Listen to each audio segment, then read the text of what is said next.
Statue 7. Oh, this is Now the... that we made it to Sumeru, our next objective should be to head to Sumeru City and find a way to meet with Lesser Lord Kusanali. Yay, we made it. We finally made it, boys. We made it. I'm gonna lower my volume real quick. Okay, nice.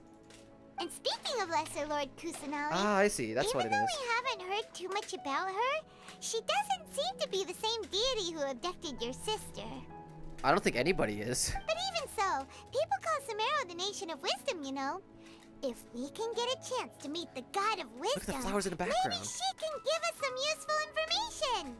All right, sounds like a plan. But, Paimon doesn't know the way to Sumeru City. Maybe we can climb up to that spot with the Ooh. statue of the Seven on it. That'll give us a way better view of things. They made it easier to reach the Statue of 7 this time. Even if we can't see exactly where the city is, at least we'll be able to check for some smaller settlements nearby. Oh, I hear footsteps. Oh, Wait who's a that? second. Look! There's someone up ahead! Oh, we gotta look at Dendro Traveler too. I forgot. Perfect timing! Now we can just ask for directions rather than wander around like lost adventurers. Hey there! We're not from around here and Oh. seem to have gotten a little lost. We'd like to ask for some directions. They just straight up ignored us. Huh? Did they not hear Paimon? Hey! You over there! Could you give us some directions? Huh? Oh, who's this? Oh, she's straight up. Damn. Okay. What's going on here? There's no way she could have missed that. Wait! Could she be ignoring us? Yeah, maybe there's a dare reason. There's a reason why she's ignoring us. Well, even so, she might be heading someplace where we could find other people to ask. Let's keep our distance and follow her. Well, that was When we already a get the chance, great impression. We'll just ask someone else for directions. Not gonna lie, I might have to lower my word level because I have like 39. Through the mist of smoke and forest dark. Let's go, baby! Alright. Come on, let's follow her. Just keep quiet. Make sure she doesn't notice us.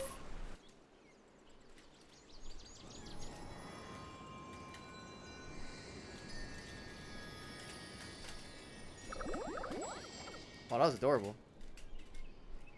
What were those? Did you see them? Oh, the voice lines aren't working? I saw them. Those little round like things gone just like that. I saw them. Anyway, we should ask her on when we get a chance. Huh? She just walked near that small waterfall and then suddenly vanished. Bro, she's right there. Let's go take a closer look. Now we're affiliated with Dendro.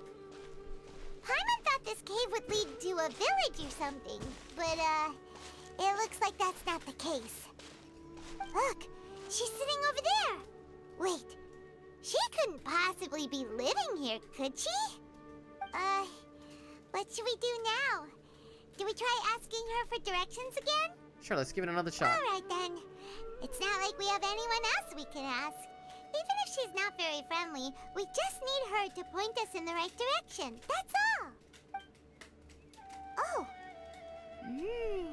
Of What course. a lovely smell. Of course. It's coming from that sensor over there. This is definitely not your typical place to call home, but at least it smells nice. Maybe living here wouldn't be too bad after all. Oh, bruh. Uh-oh. Oh, no. What is happening? Huh? What's the matter? You don't look too good. Again? Something's gonna happen. This smell, something's not right. What? Is the smell making you feel sick? Strange. Paimon doesn't feel anything. I've got to get out of here. Uh-oh. What the heck is happening? I think I'm gonna pass out. Oh, no. What's happening? Traveler? This is no time for a nap. Oh, come on. Oh, nice. Whoa! Whoa! Oh, that's the tree! Oh. Holy shit. That looks insane. That looks insane. So did we just walk? We can't even do anything. Look at that. This is so cool. Of course, something's happening to Ether.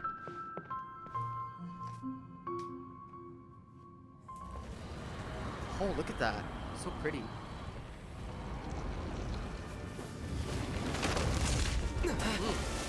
What?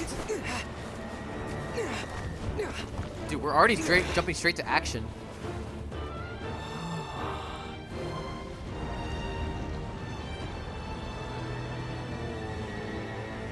So this tree is going to be really important, yo.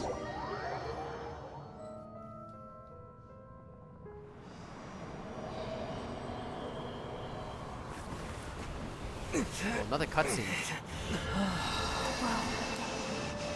Oh.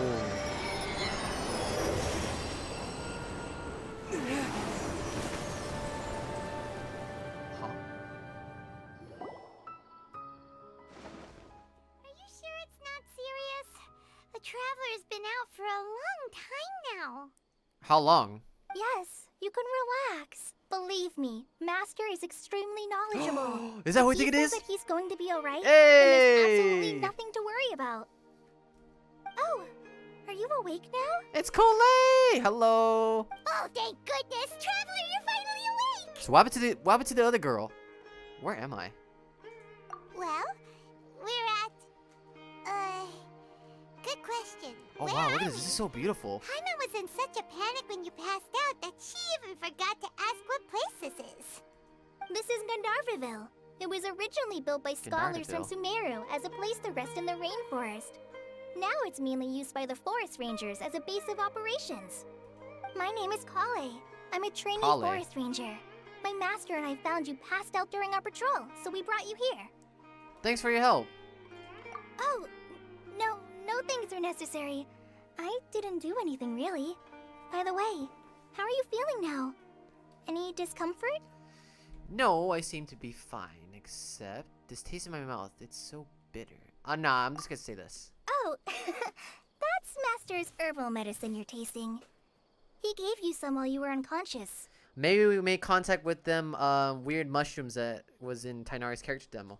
Before I forget, Master mentioned you should take more medicine once you wake up. Well, there's like butterflies on the wall, like displayed. Damn. Whoops. Uh-oh. Oh, he has good hearing. Kale, what's the matter?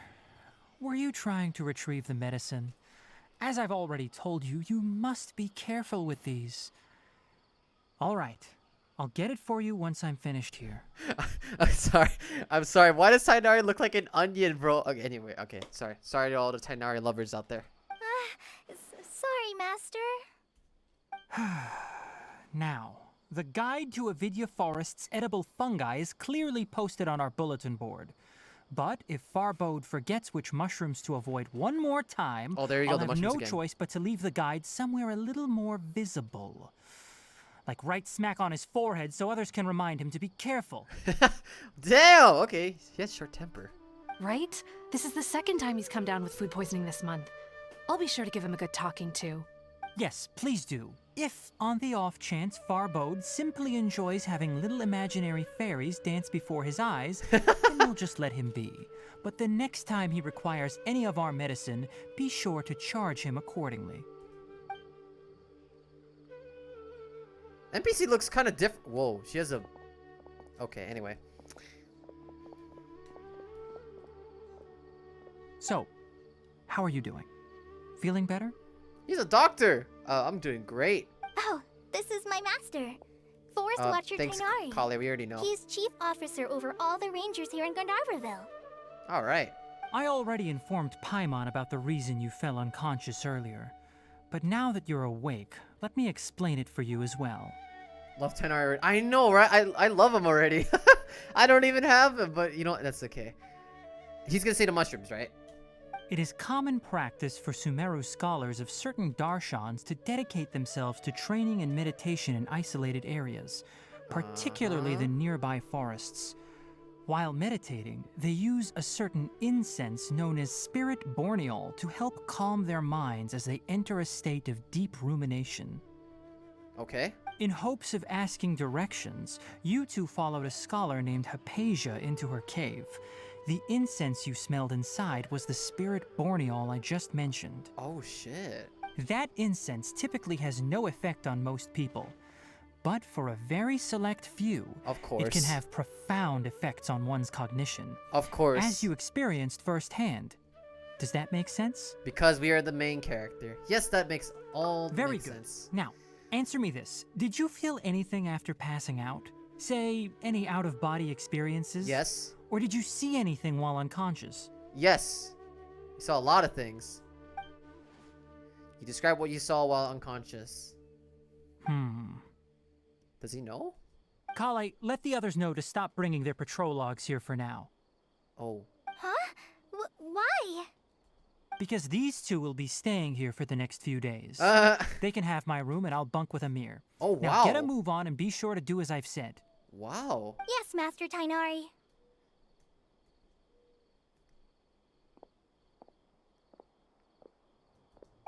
Wait, hold on a second. Can you tell us what's going on? Sure, let me fill you in.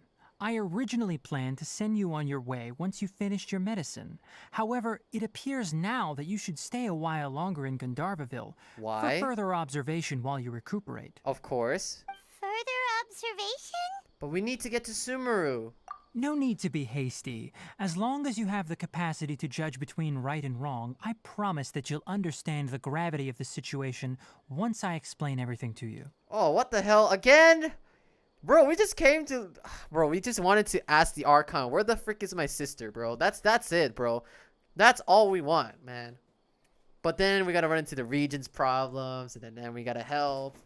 God damn it, just give me the primo... I'm joking, I'm joking.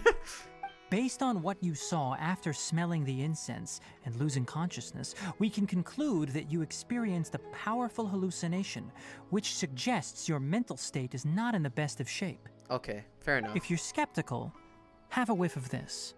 Another thing we gotta try from a stranger. What? Whoa, are you okay? Whoa! Already You're triggered. experiencing a similar sensation as when you passed out, aren't you? Whoa.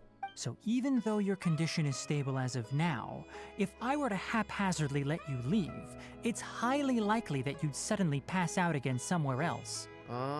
Okay.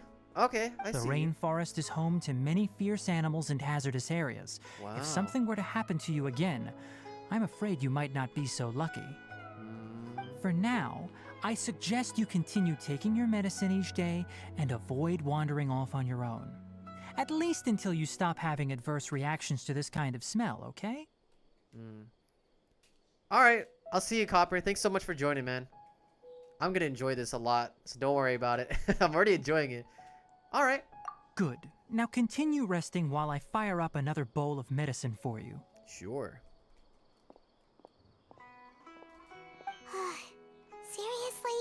We just arrived in Sumeru and we're already having problems left and right. It was already like that in Inazuma, too.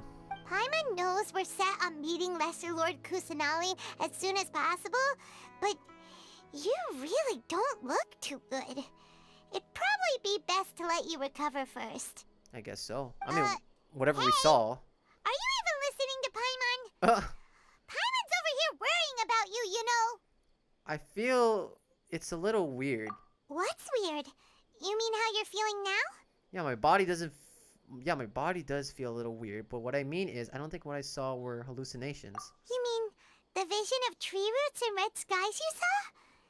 But if those weren't hallucinations, what could they be? I don't know. I'm not sure. When I saw the vision, it felt as if I was standing deep underground. But the red sky, could it have been Conria? Well, considering how unique you are, Paimon trusts your judgment here. But why didn't you say anything about it to Tainari? If he misjudged your condition, then there's a chance you could get worse, right? I don't think that's the case. Huh? You mean that Tainari already knows that what you saw weren't hallucinations? Yeah, looks like it. If that's the case, why would he try to hide that from us? Exactly, we need to get to the bottom of this. Probably it's something we're not supposed to know, but we're gonna find out. Oh, Paimon gets it now. That explains why you were so quiet earlier. Thank you, Paimon. Well, that settles it then. We'll stay here to rest up and figure out what's going on with your hallucinations. But it seems like asking Tainari might not be an option anymore. What do you think we should do? Let's start by having a chat with Kale. Kale's pretty friendly. We can ask her tomorrow about what she knows regarding the Dendro Archon and customs in Sumeru. You get a night of rest. Rise and shine! Come on, it's time to go find Kale! Can I look? Whoa. All right, next let's see right hand. Yes, not bad. But please remember that you still need to be careful. Understand? Yes, I will. By the way, Master, I still haven't received the patrol route for today. Look, Kale, today's patrol will be a long one, so you won't be coming along this time.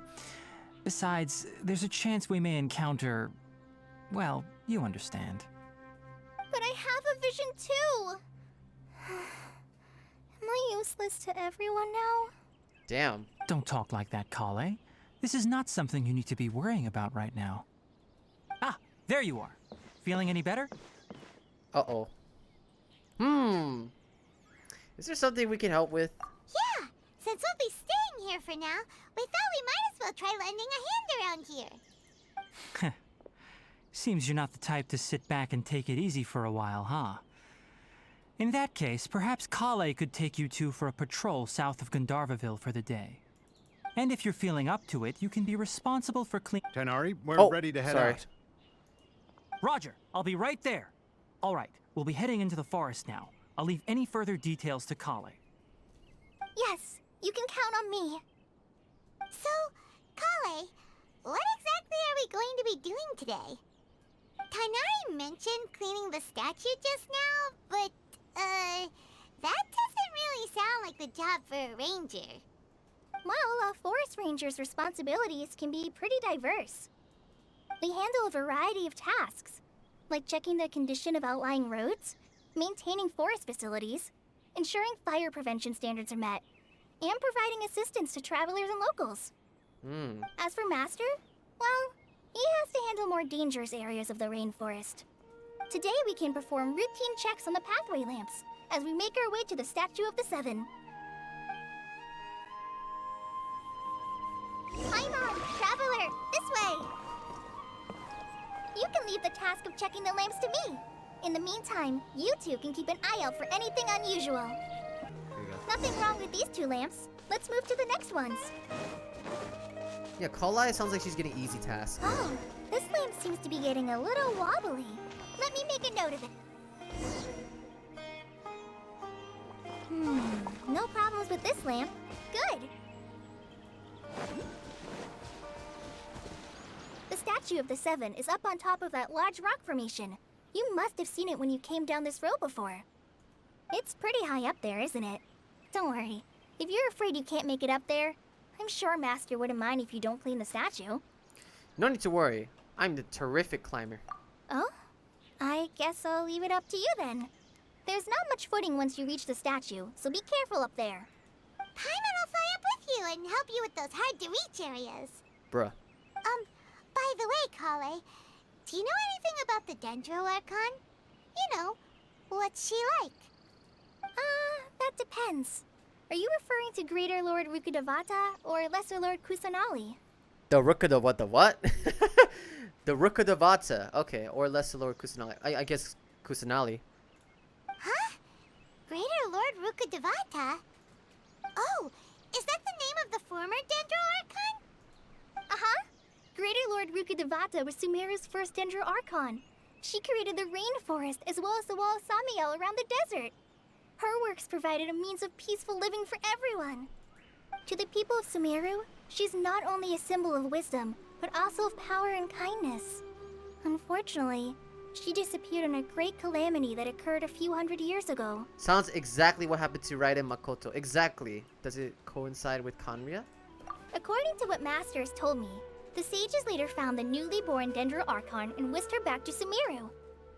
To celebrate the reinstatement of their lost deity, the sages dubbed her Lesser Lord Kusanali and let her reside in the sanctuary of Sarastana. Oh. Uh-huh. Then what happened? Well, and then...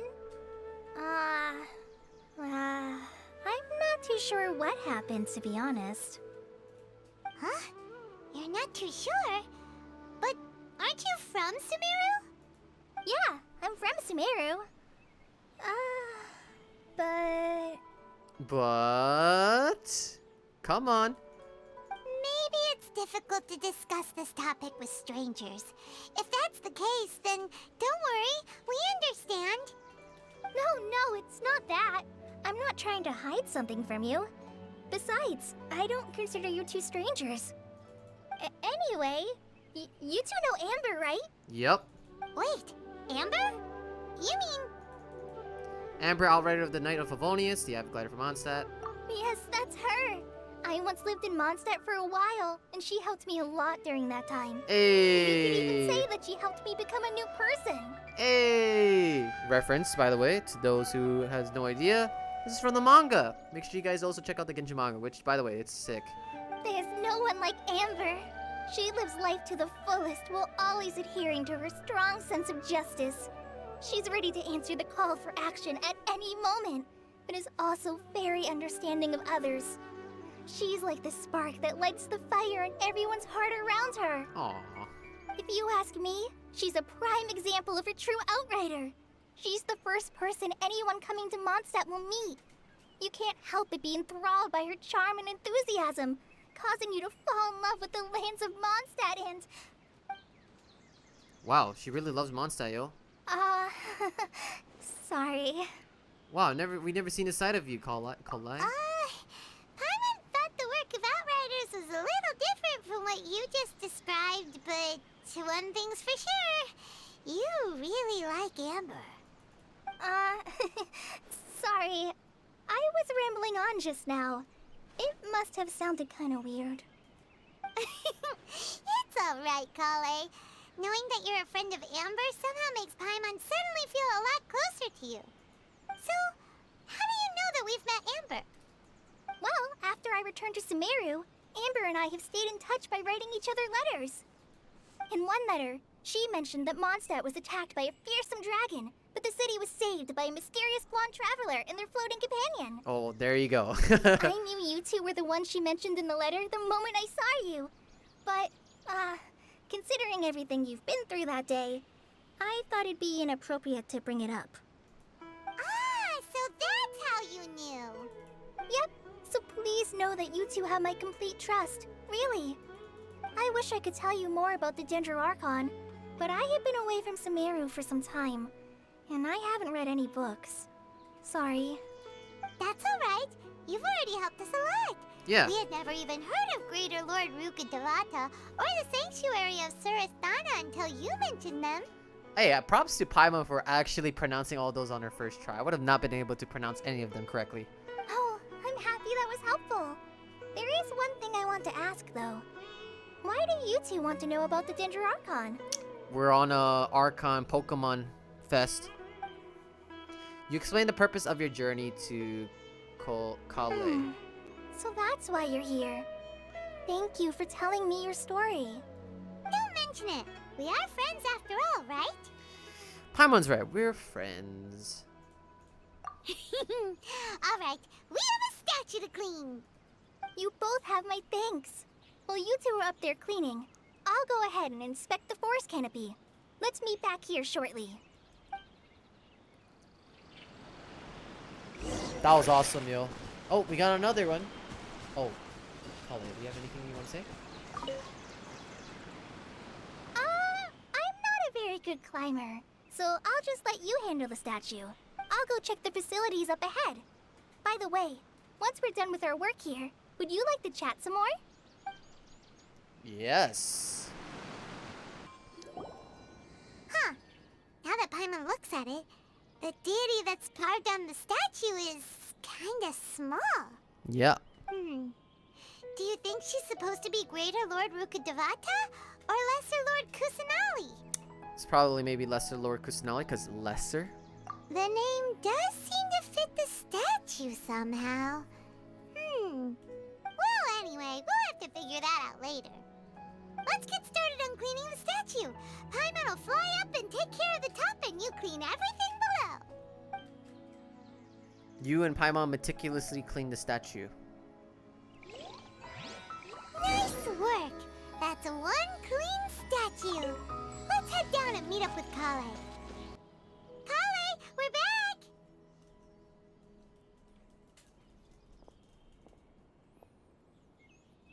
Welcome back! You must be tired after all that climbing. Let's take a little break. I brought some fruit and water for us. Oh, thank you. Yay, food! What kind of goodies did you bring? Paimon, some restraint, please. Hey, don't be a party pooper. It's not like Kale is a stranger or anything. Besides, the best way to compliment a chef is to show passion for their food. Xiangling taught Paimon that. I prepared a nice portable dish that forest rangers like to eat called pita pockets. Pita I hope pockets. you'll like them. Whoops! Oh. Ah, no! You dropped it on the ground! Ah. So she's clumsy, eh? Not to worry. I wrapped a few layers of oiled paper around each pita. They should be fine. Oh, there was a... Oh, whew. Paimon nearly had a heart attack there. You enjoyed the pitas together with Kale. Those pitas are amazing! You're quite the cook, Kale. Thank goodness you wrapped them in paper. Paimon wouldn't have been able to sleep at night knowing something so tasty had been wasted. You really know how to compliment the chef, Paimon. Since you liked it so much, I'll be sure to give you a copy of the recipe sometime. Alright. I'll even include all my personal cooking pointers, so you'll be making your own pita pockets in no time. Yay! Thanks, Kale! It's hard to believe someone as diligent as you could have clumsy moments too. Oh, I guess it happens from time to time.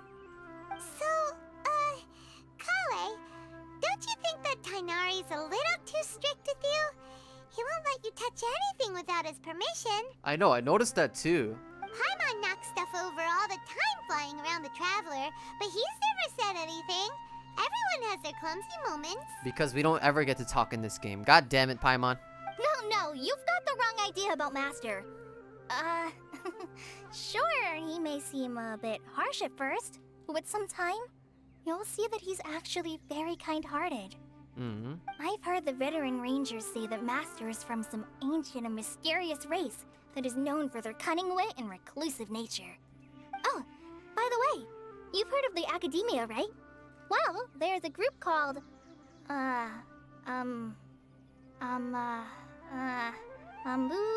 something? She's so genuine, I love it. Well, anyway, because Master does a lot of research on plants, sages from the Academia have written him many times, inviting him to take up an official position there. But Master declines their offers every time, saying, Sumeru City is too noisy. It'd be bad for my ears. That does sound like something Tainari would say. Speaking of ears, I really like to pet them. Hoyoverse knew what they were doing. They put that there intentionally. I know, right? I've always wanted to pet them too.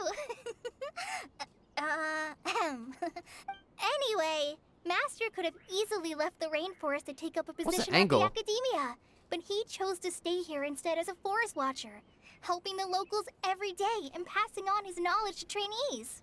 In fact, Master's the one who taught me how to make pita pockets. Really? Paimon would have never guessed that. No, I would have. Speaking of Tainari, he was the one who took care of you after finding you passed out yesterday. He even carried you all the way here. Paimon's still kinda upset, though.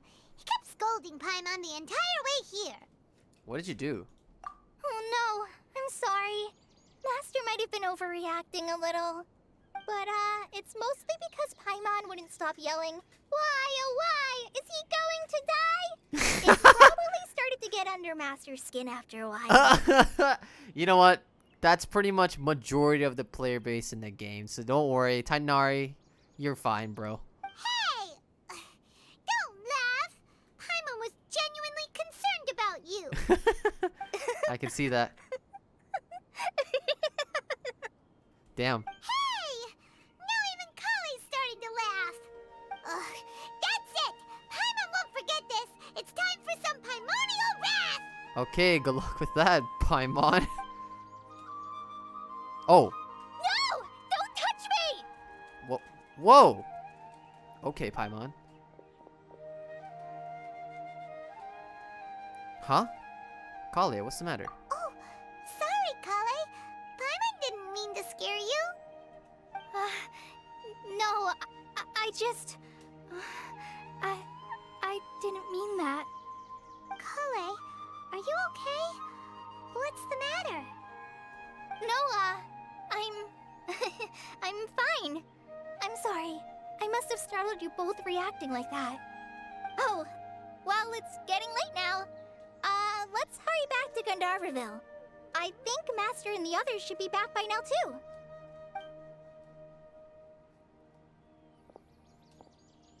Huh? What was up with Kale just now? And why is she in such a hurry all of a sudden? Look, she's practically running back. Paimon can't even see her now.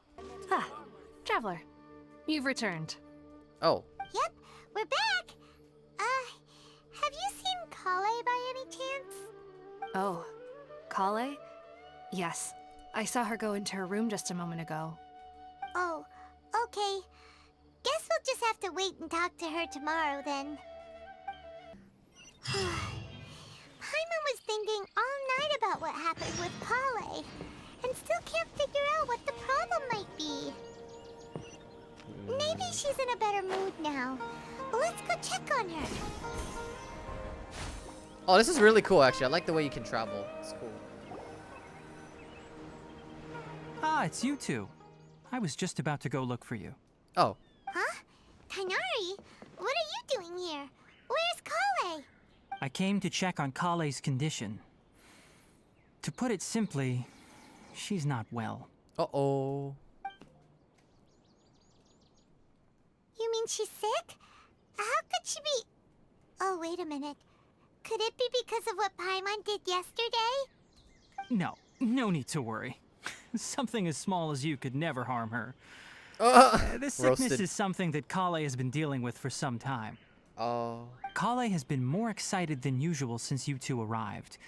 A little too much so, to be honest. She hasn't remembered to take care of herself. Oh, damn.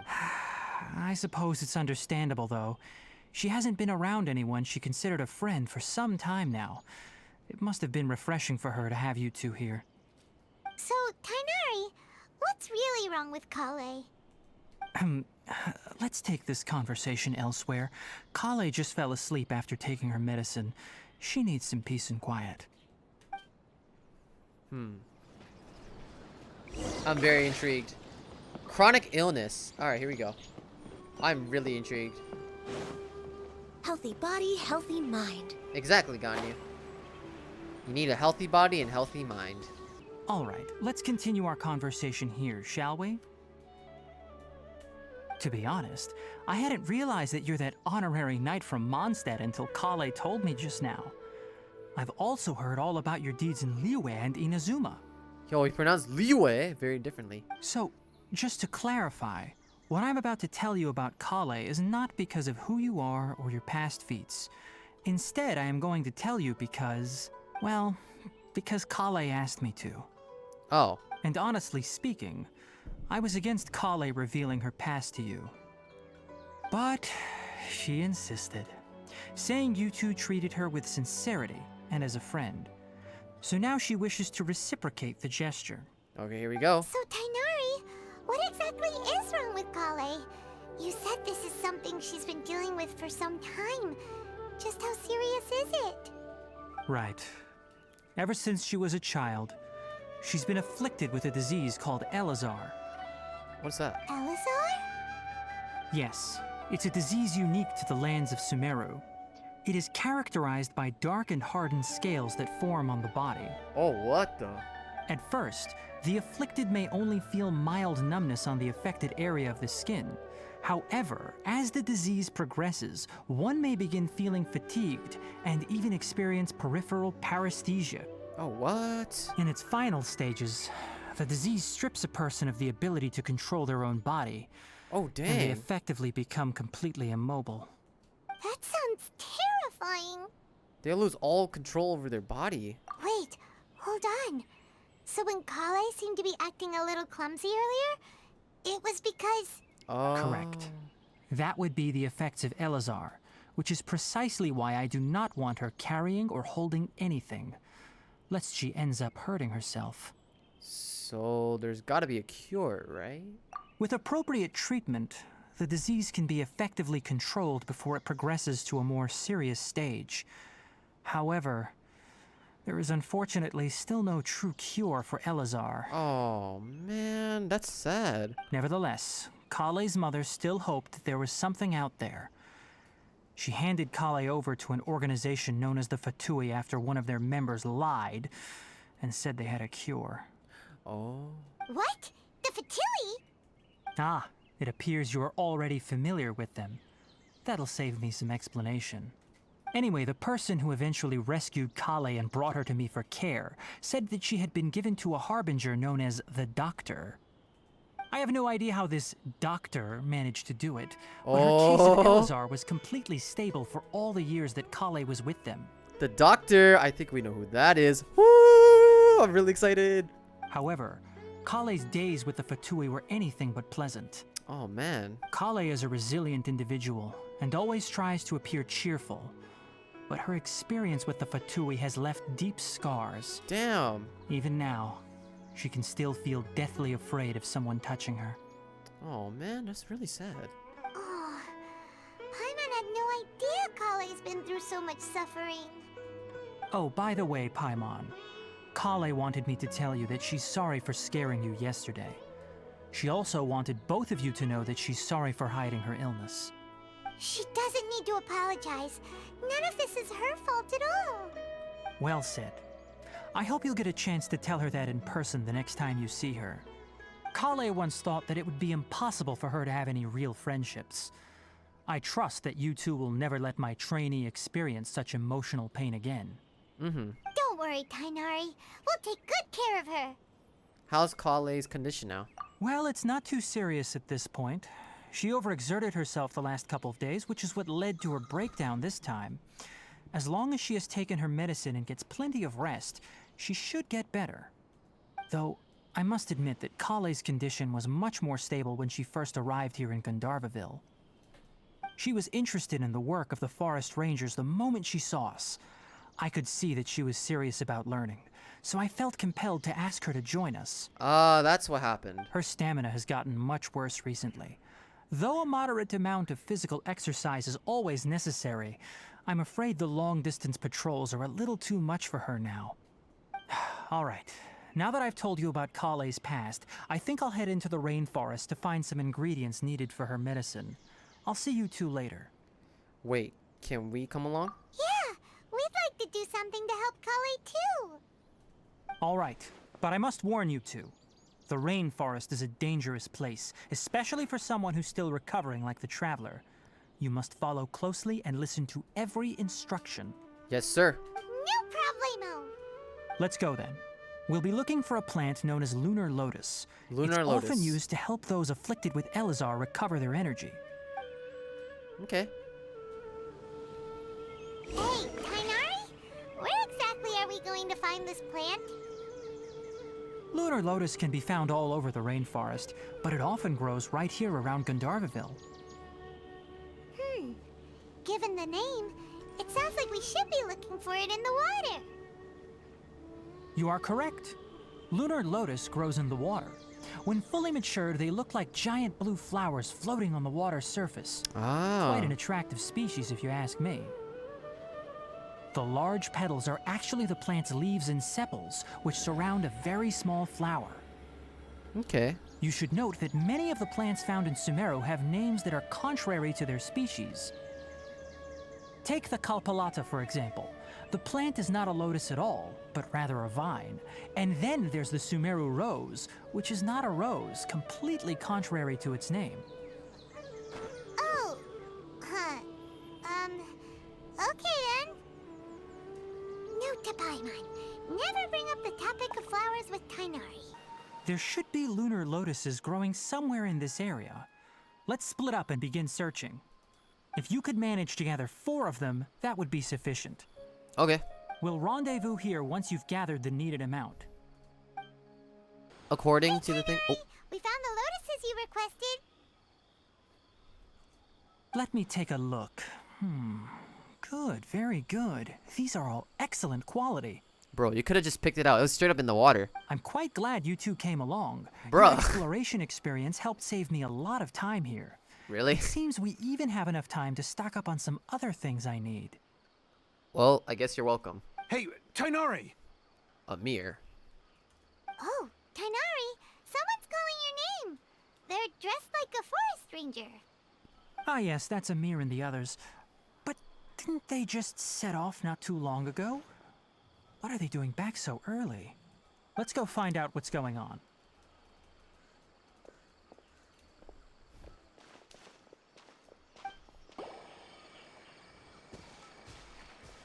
Oh, wow. Tighnari, thank goodness we found you here. We were just about to head back and find you at Gandharvaville. The NPC's face expression looks different. What's going on? We just discovered a withering. Oh, yeah, zone. look at their eyes. Yeah, it's more curved down. The withering is back? But the patrol route you were on should have been already cleared just a week ago. It reappeared so quickly. Uh-oh. Can you tell me the exact location? It's up ahead, deep in the river valley. It's appeared in a spot that blocks nearly the entire narrow part of the valley area, so we decided to come find you as quickly as possible. Okay. And the radius of the contamination? Sorry, I couldn't get a clear enough view to tell. No one in our patrol team had a vision, and it appeared to still be spreading. So we didn't risk getting any closer. Okay, I understand. You made the right decision. I'll go deal with it right away. In the meantime, please guide these two back to Gandharvaville. Hey, wait, I want to see it. Wait, Tighnari, why don't you let us help you? Yeah. You two have only just arrived in Sumeru. You're still unfamiliar with many things in these lands. Yeah, but, well, I want to know more, There's right? a unique type of anomaly that occurs in the Sumeru rainforest. It's called the withering. Uh-huh. The affected areas not only cause nearby vegetation to wither, Oh, but it's also snap. lethal to wildlife and even people. Oh. If you don't carry a vision, then you should think twice before approaching such places.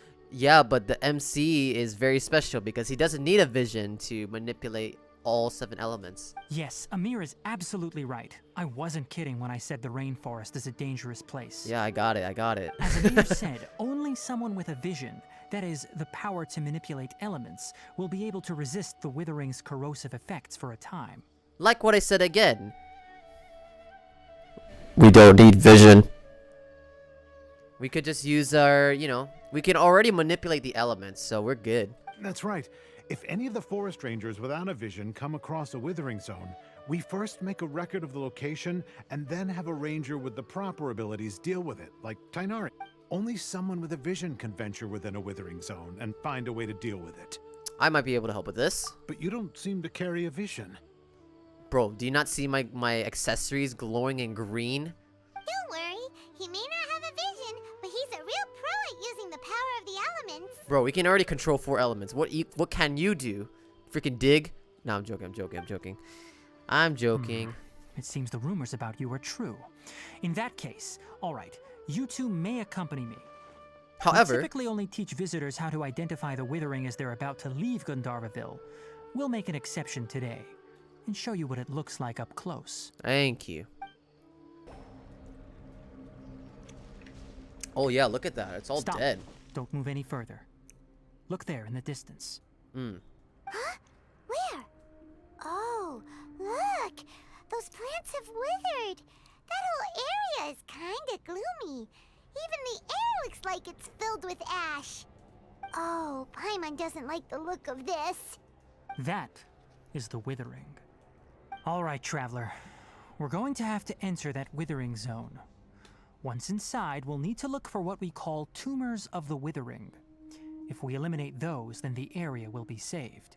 Gotcha, let's do this. Thank you. But I must warn you. Don't push yourself. This is your first time handling this sort of thing, after all. Even with elemental powers, once you step inside the Withering Zone, you may experience extreme discomfort. Oh no. If at any point it becomes too much, return outside the zone and take a breather. It could become a matter of life and death. You ready then? Let's go.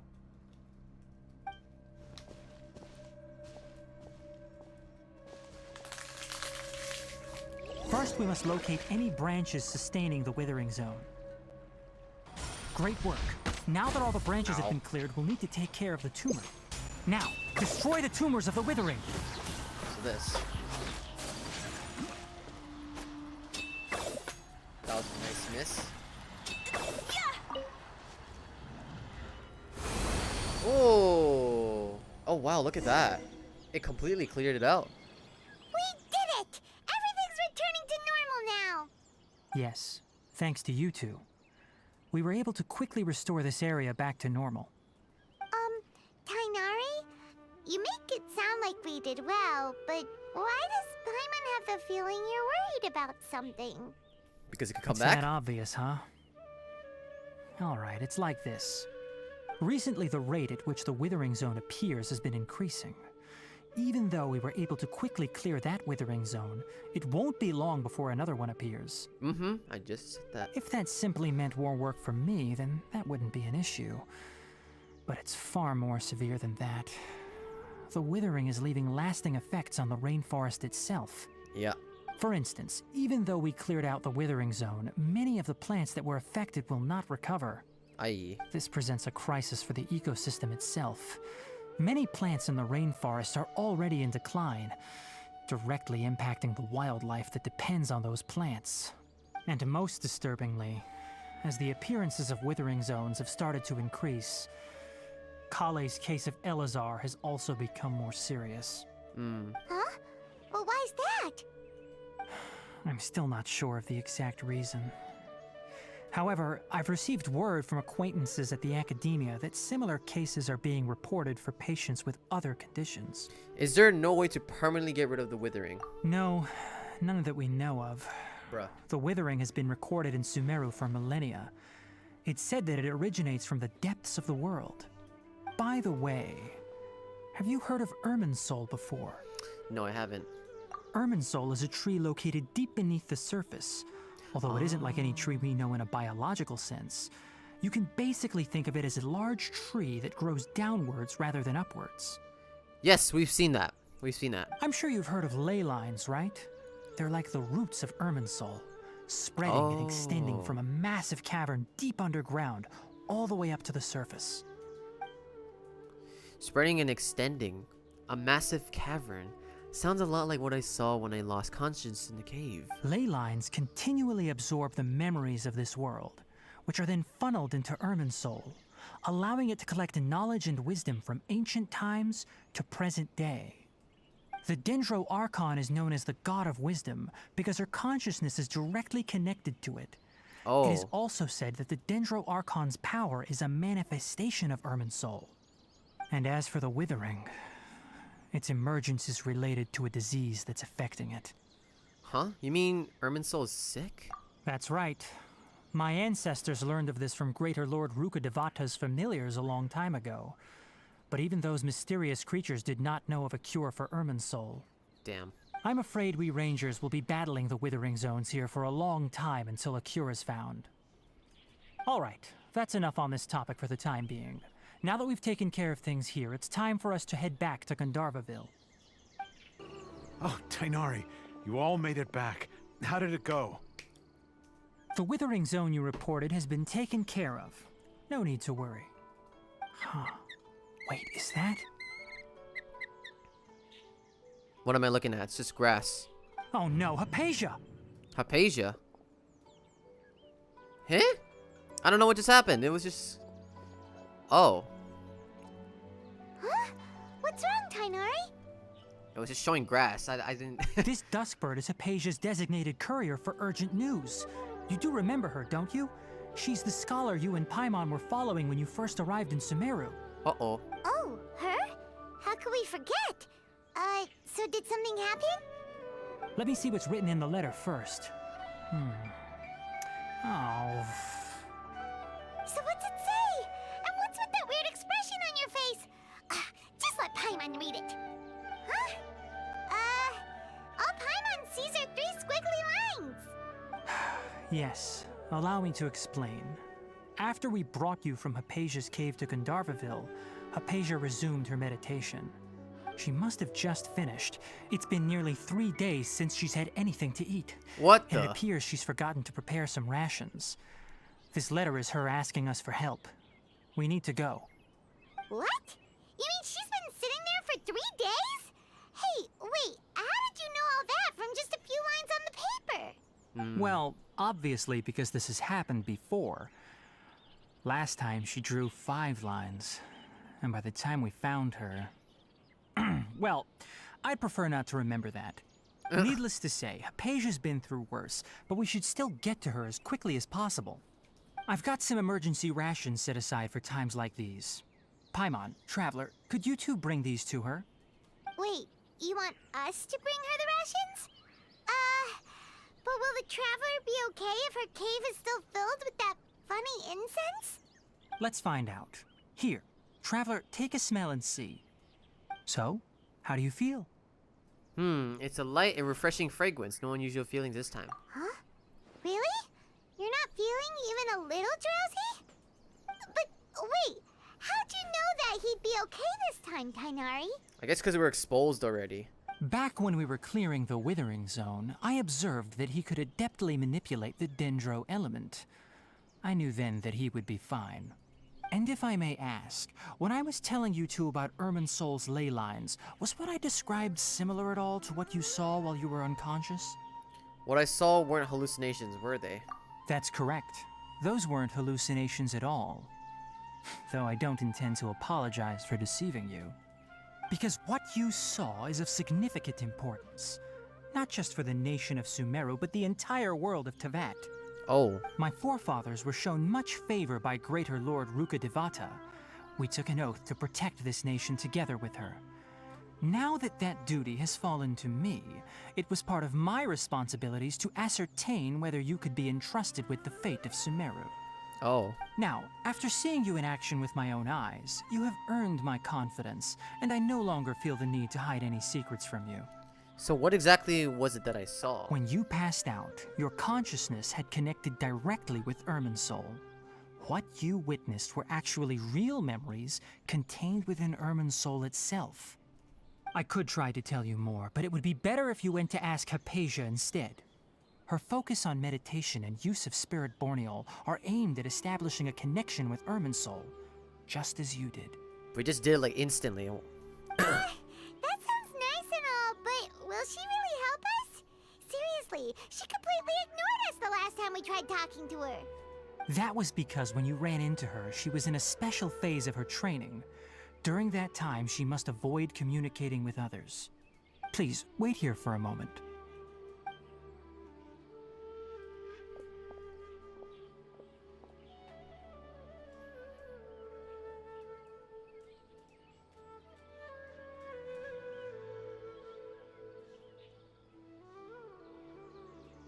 Grass.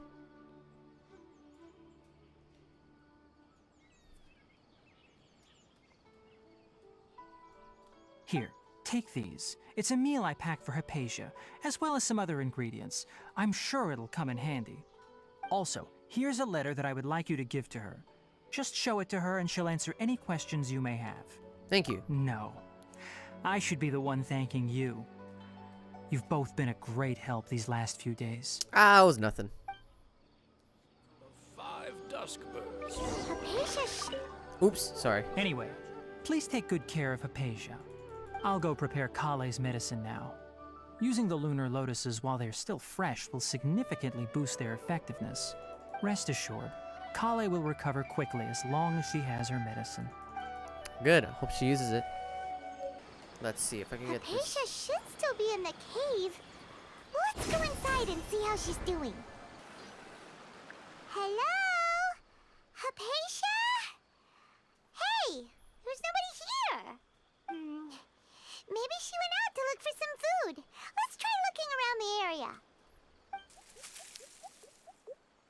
Wait, what is that sound? Something's coming from the cave. Oh, I know what those are.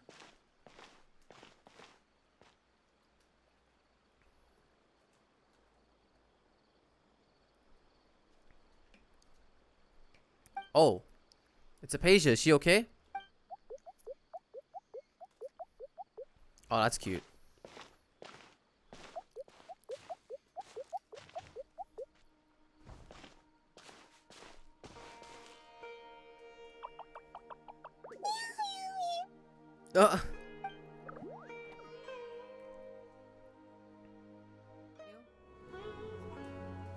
Oh, where is this? It's all green. Whoa. There you are. Hypatia, are you alright? So hungry. Need water. She looks famished. She somehow has more energy than I expected. There's no way we can get her to eat in her current condition. Let's try finding some water first. Huh? Wait. Why does it look super foggy outside all of a sudden? Anyway, let's go look around. Huh? How'd things out here end up looking like this? Whoa! What happened? And where are we? This is a... Damn. Did we shrink or did the flowers actually grow bigger? Relax, Paimon. There must be a logical explanation for all this. Really? Oh, maybe you're right. Let's go investigate the area. Oh. Wow, this place is huge. Paimon knew there's something off about that cave. Let's think of a way to get over there and have a closer look. Who knows? Maybe we'll find a lead of some kind. It's like we're back in Inazu. Oh. Huh? What Ah! happened just now? Wow. Everything around us suddenly changed. Wow. Wow. The graphics didn't fully render and I fell off again. I saw somebody, but I don't know who it was. Who? Abyss Herald! Well.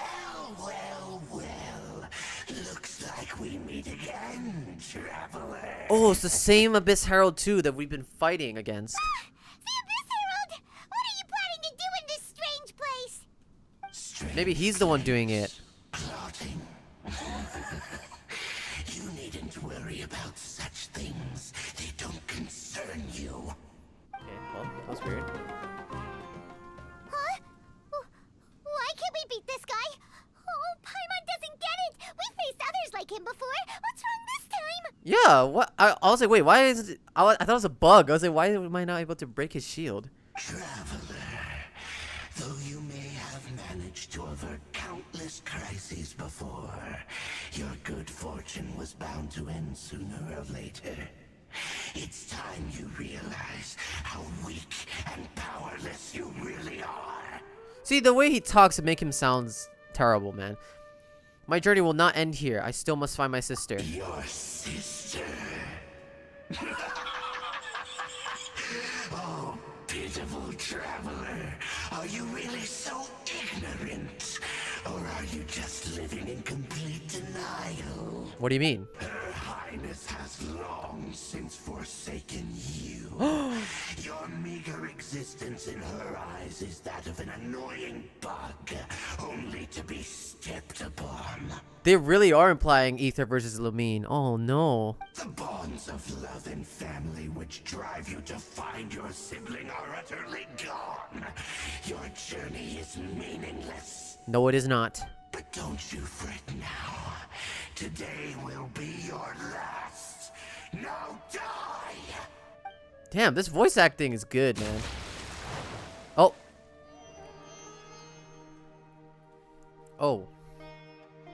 Okay, now it looks like we're back.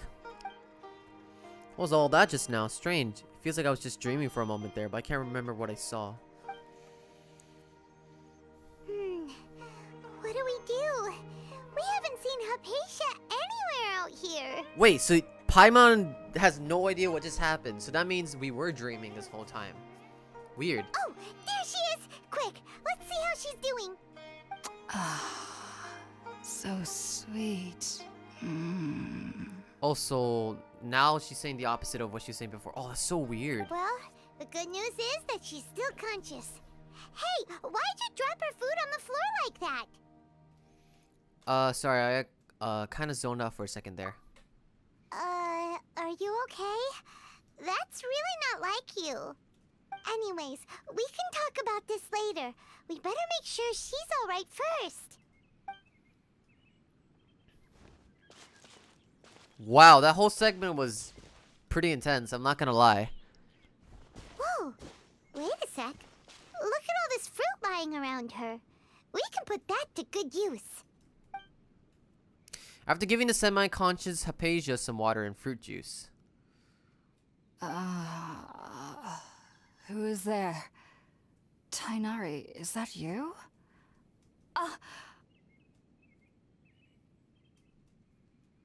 Nope. Huh? She's like, bruh, you're not Tighnari. It's okay. You can relax, Hypatia. Tighnari sent us here to bring you some food and water. Here, we have a letter that he asked us to give you. You give Hypatia the letter from Tighnari.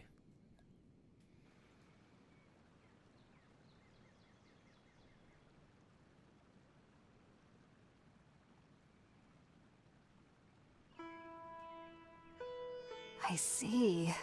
So, you're friends of Tighnari. I apologize for all the trouble I've caused you. I'm grateful that you came so quickly to save me. You even brought all this fruit. Well, actually, we didn't bring the fruit. It was already here when we arrived. We were kind of wondering about that, actually. When we found you here, there was all this fruit lying around and even some juice dripping from your lips. How did you end up like this anyway? Oh, really? I seem to understand now.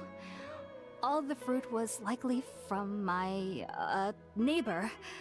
Must have come by and saw me like this. Your neighbor? You mean there's someone else living nearby? Kind of like a cabbage. Oh, reference to Honkai? No, I'm joking. Is it a little like round creature? Oh? So you're able to see them too? You told Hypatia and Paimon everything that happened after entering the cave. Yeah, that was really weird. Wait, hold on a second, Traveler.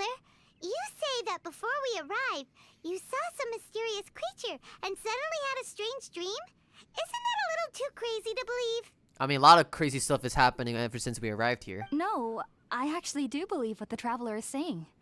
I myself had a similar experience once before and ended up scaring my timid little neighbor here. You needn't worry. They mean you no harm. They only dragged you into the dream because they hoped to buy themselves a little time in order to scurry away. Ah. So, Hypatia, just what kind of creature is your neighbor exactly? I'm not sure what it's called, to be honest. But I do know that they have some sort of deeper connection with the Dendro Archon. I know this because the first time I saw them was also the exact day my consciousness was able to form a connection with Irminsul. Even after I opened my eyes and stopped meditating, my heart was still pounding, and my mind was racing with all the knowledge that I had touched. And at that very moment, I suddenly noticed a small figure at the opening of the cave. In my curiosity, I began to walk over to the creature. They must have already been used to me living in the cave, because they didn't seem to mind me approaching them. They just kept doing whatever they were up to. It wasn't until I crouched down next to them that they suddenly realized that I could see them. Oh! And then? And then I had a dream. By the time I came to, they were nowhere to be seen. I was convinced they'd never show up again.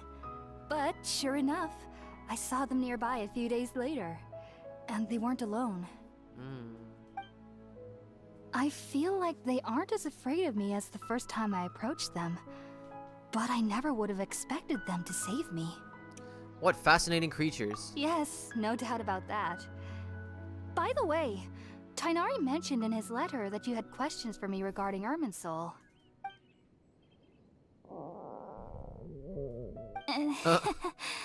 Sorry about that. Sounds like just drinking juice still isn't quite enough for my stomach. Well, if somebody hadn't dropped the food earlier. Bruh. Anyway, looks like we'll need to prepare something ourselves.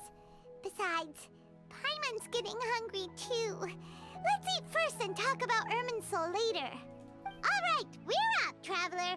Today's menu will feature sweet madame and a radish veggie soup. You'll love them, Hypatia. They're our specialties after all. True. Sounds good. I've never tried any dishes from other nations before. Oh, wow. I certainly look forward to it. It's been so long since I've had a decent meal, too. To be honest, the last time had to be when Tighnari came to visit. Dang, that's so long ago. You cook up some dishes over the fire. Ooh, that sounds good.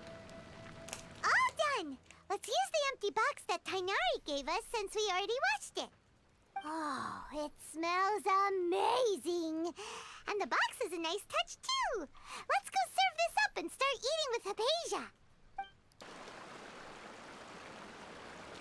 After a delicious meal together, you tell Hypatia about connecting with Even though Irminsul. everything you mentioned was in Tighnari's letter, it's still hard to believe you were able to connect with Irminsul immediately after smelling Spiritborn eel for the first time. Yeah, it was instant. It took me nearly 3 years before I could do so.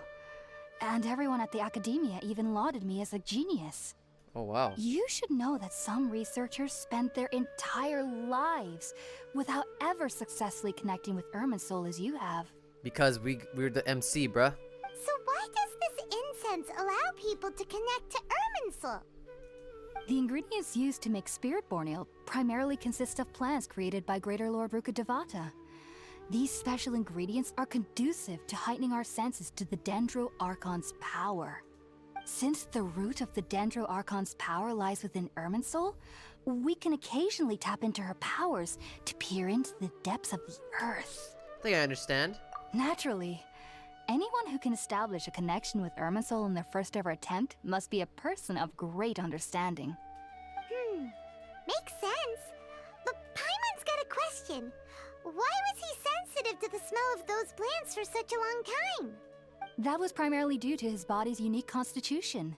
Stimulated by the incense, he could perceive the Dendro Archon's power and experienced a sensory overload, hence the adverse reactions. Taking in any scent similar to the ingredients of Spiritborn eel would cause adverse effects. I see. Not to worry though, it appears you've already fully recovered. I know. Dude, we're just built different. Technically, your body should still be sensitive to the powers of the Dendro Archon, but unless you're using intentional meditation techniques, the scent of Spiritborn eel should no longer trigger such reactions. Whew. Well, that's a relief. I must admit, I am quite envious of your abilities. Even if it meant suffering from pounding headaches for the rest of my life, I'd consider it worthwhile so long as I could connect with Irminsul at will. Whoa. You're really serious about this whole thing, aren't you? I am a researcher after all. As a member of the Ritaoist Archon at the Academia, my main area of research is the stars and their connection to the fate of living beings. But there is still so much we don't know, especially regarding the mysteries that lie in the starry skies. Which is why I must turn to the all-knowing Irminsul for answers. If only my perception wasn't so limited. Unfortunately, I cannot guarantee that my every attempt to attune with Irminsul will be successful, or that doing so will leave my consciousness intact. I am currently in the stage of training known as Satyavada life. Many researchers in Sumeru have lost their minds while seeking to attune with Irminsul during this stage. Sages have said that Irminsul contains divine knowledge, and touching such knowledge without the proper preparations and abilities will only lead to one's mind caving in on itself. That's why we meditate alone. We need to ensure that our minds will be calm while minimizing the possibility of involving anyone else. I see. Whoa. So knowledge from Irminsul can be super dangerous. Aren't you afraid of the risks, Hypatia? Of course I do. Especially during nights that are pitch black with no moonlight, and dead silent without even the sound of insects. So that's just straight up like no light at all. It's just straight up like Damn, it's just straight up pitch black. That's insane. However, I've been feeling better as of late. I don't get as scared anymore knowing that I have a little neighbor living nearby. I believe that being able to see them is a sort of blessing from the Dendro Archon. But what's strangest of all is that they're clearly an envoy of the God of Wisdom herself. Oh, wow. And they have the curious power to make people dream. What's so strange about that? It doesn't sound so out of place for a divine being, does it? Well, it's strange because nearly nobody in Sumeru can ever dream. Really? Oh, is that true? Yes, well, to an extent. Only children can dream in Sumeru. Adults, however, never do. Oh. The sages say that wisdom implies rationality, but that which occurs in dreams is often neither rational nor logical. Reminds me of the dream I saw from the Aranara. It was a big chaotic mess. Yes, if one struggles with anxieties, those emotions could influence their dreams. The fact that the people of Sumeru do not have dreams is seen as a blessing by the sages. They believe that Greater Lord Rukkhadevata, the god of wisdom, is keeping us away from the foolish delusions you encounter in your sleep. I was born into a family of scholars in Sumeru City. Ever since I was a child, my parents would always tell me that I'll know I've grown up once I stop dreaming. I studied hard, enrolled as a student in the academia, and went on to become a researcher. Sure enough, I never dreamed again. But then, on the day I scared the little Aranara, I suddenly saw a dream again. It was incredible. Though I don't exactly remember what I saw, I clearly recall the feeling. I suddenly felt like I was a child again. Back then, I was foolish and ignorant as any youth would be, but I was free of fear. Maybe dreaming isn't as bad as we've made it out to be. Just be sure not to speak of this if you travel to Sumeru City. They'll look at you as if you've lost your mind.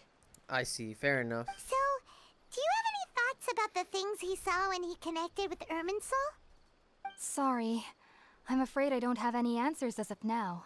All I can say is that what you saw is a memory contained within Irminsul itself. Oh, wow. World forget me. What could that possibly mean? Don't know.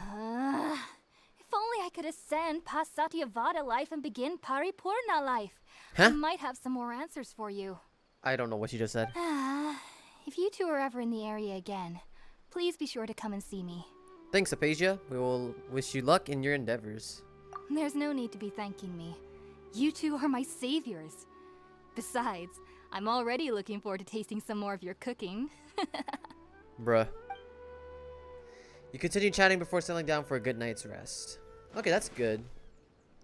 Now that we know Hypatia is alright and had the chance to ask her some questions, Paimon thinks it's about time to head back to Gandharvaville.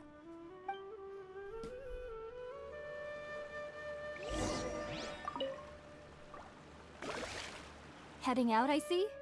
If there's anything else you'd ever like to ask about, you know where to find me. About dreams. Even though that little neighbor of mine was able to induce a state of dreaming, I doubt they were able to control the actual contents of the dream. I see. The end of your dream seemed quite terrifying. Perhaps there's something that's troubling you deep inside? There always is something troubling Aether, if you notice. He's always just feeling so anxious about everything. I don't know. Maybe we'll see some more of that. Not to worry, though. I'm sure you'll be able to handle whatever comes your way in the real world. As Fair someone enough. from Sumeru who cannot dream, I needn't ever worry about nightmares. But lately, I've started to feel that I'm somehow missing something without dreams. It's a little hard to explain. Heading out, I see? If there's anything else you'd... Sumeru researchers use Spiritborn Ale to assist them in connecting with Irminsul to extract knowledge from it. Though the process can be risky, we believe that the knowledge gained is worth it. It is divine knowledge, I guess. Makes sense. Unfortunately, I cannot help you understand your dream. At least not yet. I'm still learning how to attune to the depths of Irminsul myself. I hope that I'll be able to ascend past Satyavada life and gain deeper insights. Heading out, I see? If there's anything About else your you'd ever unusual like... neighbor. I've heard local children here in the rainforest speaking of fairy-like creatures. But I'm from Sumeru City, and have never heard of such things when I was a child. Perhaps this is because I had a very strict upbringing. My parents would seldom allow me to play with other children. I doubt they'd ever believe me if I told them about my little neighbor out here. And speaking of my little neighbor, I think they can somehow sense when Tighnari is coming to visit me. I've noticed on several occasions that as they're playing under the trees, they'll suddenly tense up and scamper away for no apparent reason. Shortly after they do this, Tighnari always shows up here. Wow. Perhaps I should ask Tighnari about this the next time I see him. Heading out, I see? If there's... Alright, see ya. Take care. Do remember to come visit anytime you're in the area. I would be happy to chat with you. Hypatia's cool. Think about it, Tighnari. Refusing to join is tantamount to burying your head in the sand. Tantamount. I understand that you're a forest watcher and that it's your duty to combat the effects of withering zones. But isn't it evident that such work is not a lasting solution to the problem? As Sage Kage clearly stated, your presence and guidance in Sumeru City is pivotal in finding a cure for Irminsul. How could you possibly refuse? Keep your emotions in check, Ghulam. Let's at least listen to Tighnari's reason for declining. Look at him. Invite him to the academia, not to cause a scene. He looks very interesting. Sage Kage, I am truly honored that you came here in person, but I'm afraid I must still decline your invitation. I am merely a forest watcher. How could the great minds of the Haravatat have any need of someone like me? Well, it turns out that your refusal letter had some implications on your master's reputation. Master? He is a renowned sage of the Immorta, after all. So now I've come here in his stead. I see. Huh. And I figured that given his temper, he would come here and berate me personally. Tighnari, your master is an integral part of this effort, and now he requires your assistance. And what exactly does my master need of me, Sage Kage? You'll know once you've arrived in Sumeru City, that is. Of course, he doesn't tell him. And how long will I be required to stay? There's no definite answer as of now. Okay, this is kind of sketchy. Do you mean to tell me that despite coming all the way here to Gandharvaville, you still can't answer the questions I laid out in the letter to my master? Yep. If that's the case, then I'm afraid I cannot give you a definite answer either. Hey, let's go. Tighnari, but you... Oh. So be it. Come, Ghulam, we're leaving. Yeah, stay away, guys. I don't know where they're from, but they're from the Sumeru City, so... Or at least that's what it looks like.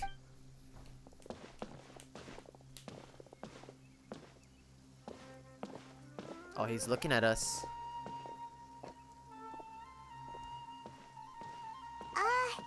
Tighnari, what was that all about? It's nothing.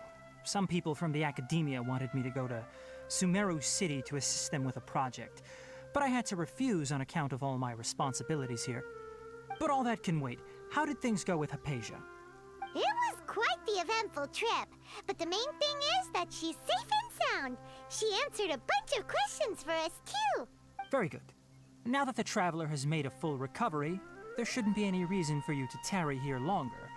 I assume you will be heading to Sumeru City, correct? Yeah, I've already seen it, but yes. That's right. We want to meet Lesser Lord Kusanali and ask her for advice. Do you have any idea on how we can find her? Sorry. I'm afraid I don't have any advice for you there. Damn. Well, do you at least know anyone we can try asking in Sumeru City? Let me think. There's like... My trips to Sumeru City have been fairly short, and most of my acquaintances are researchers. There's like so many characters we haven't even seen yet, now that I realize. We only just met Kale and Tighnari. I'm talking about as playable characters. And of course we met Hypatia, but... Oh my god. We have so many characters we gotta see. How about this? I'll write you a letter of introduction that you can give to a researcher I know. He's from the Immorta Darshan and is adept at gathering information. Asking him might prove worthwhile. Who? I'll hide them? Also, when you enter Sumeru City, you'll probably end up receiving something like this item here. I'm not sure if it will ever come in handy for you, but maybe you can give it a try. Oh? What is it? It's called an Akasha Terminal. Akasha Terminal. It's a tool produced by the Academia that utilizes the legacy of Greater Lord Rukkhadevata. Some say that this very item is the basis of Sumeru's reputation as the City of Wisdom. Yeah, he does not like the Academia, huh? Needless to say, this device and its usage fall under the Academia's expertise, so I'll leave it to them to show you how to use it. Great! Next up, Sumeru City! But wait, before that... We need to say goodbye to Kale. That's right! Tainari, we have something important to say to Kale before we leave. Is she doing better now? Yes, she's doing much better. After being confined to her bed all this time, I thought a little walk would do her some good. Last I saw her, she was taking the path towards the North Crossing. Okay. She knew you two would be leaving soon, so she must have wanted to see you off. Oh, I see. Thanks, Tainari. All right, let's go! Farewell, and good luck to you both. It was nice meeting you, man. Hopefully we get to see you again.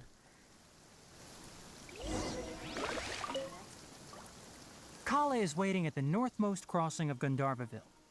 You should be able to find her there. About Kale. Don't you worry about Kale. I'll look after her. I'll find a way to understand the relationship between the withering and her disease. Kale is waiting at the northmost crossing of Gandharvaville. About the Academia's invitation. It seems there's a major project underway at the Academia, and my master has also joined the effort. But I can't afford to leave Gandharvaville now. Things are not going well here in the rainforest, and Kale needs someone to watch over her. Besides, I was never one for all the pomp and circumstance of life at the Academia.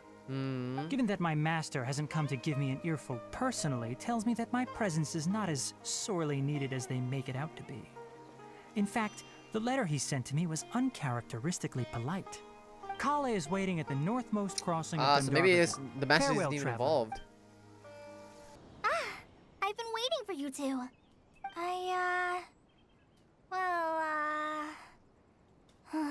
Never mind. I guess I should just wish you two a safe and successful journey. Goodbye, Kale. Thanks for waiting here just to see us off, Kale. We're headed to Sumeru City. Please take care of yourself, Kale. We'll be back to see you soon. Don't worry about me. I can take care of myself.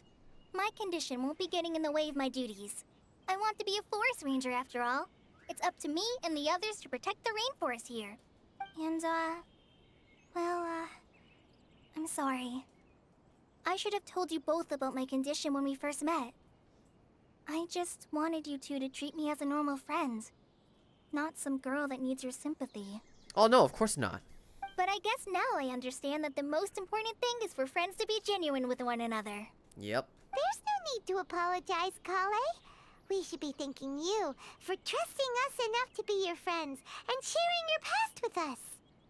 We're probably still gonna worry about your condition, but that's because we're friends and we care about you. Thank you. That means a lot. Before you leave, I have something for you. Oh? What is it? It's my recipe for pita pockets. Oh, I yeah. told you that I'd give you a copy, remember? My handwriting is a little, messy, so please don't laugh. Oh. Yay! Thanks, Kale. Now we can eat those scrumptious little pitas whenever and wherever we like. Hey. I hope that whenever you eat them, you'll both remember your time here in Gandharvaville. Of course we will. Well then, I, trainee forest ranger Kale, bid you both farewell. Please visit Gandharvaville again. The rangers will always be ready to assist you here. So adorable, man. I hope you have a safe trip to Sumeru City and get to meet the Dendro Archon there. How are you feeling now? I'm much better now. I'll be back on patrol again starting tomorrow. Even though I'm not quite ready to help Master clear the withering zones yet, there is still plenty of other tasks for me to handle. Oh, and Traveler? If you ever see Amber again during your travels, please don't mention my illness to her, okay? You just said you wanted to be genuine. Nah, I'm joking. Amber knows about my case of Elazar Oh, and I what's see, I happened see. in my past. But I haven't told her about my condition getting worse. I see. I guess I just don't want her to worry about me. If the need arises, I'll tell her about it myself. All right, we understand, Kale. I hope you have a safe trip to Sumeru City and get About to pita meet pockets. Kinda hard to believe that Master Tighnari can cook, isn't it? Oh, not really. His culinary techniques are very polished, but his taste is a little, unusual. It's not really his fault, though. He just has a sensitive tongue and nose, so he prefers much lighter flavors. Ah. The last time I went a little too heavy on the spices for my pita pockets, Master started having a sneezing fit. Of course, I never heard the end of it after that. I hope you have a safe trip to Sumeru City and get Goodbye, to Kali. see you later. Be sure to come back often. Even though Master didn't admit it, I'm sure he wants to see you again.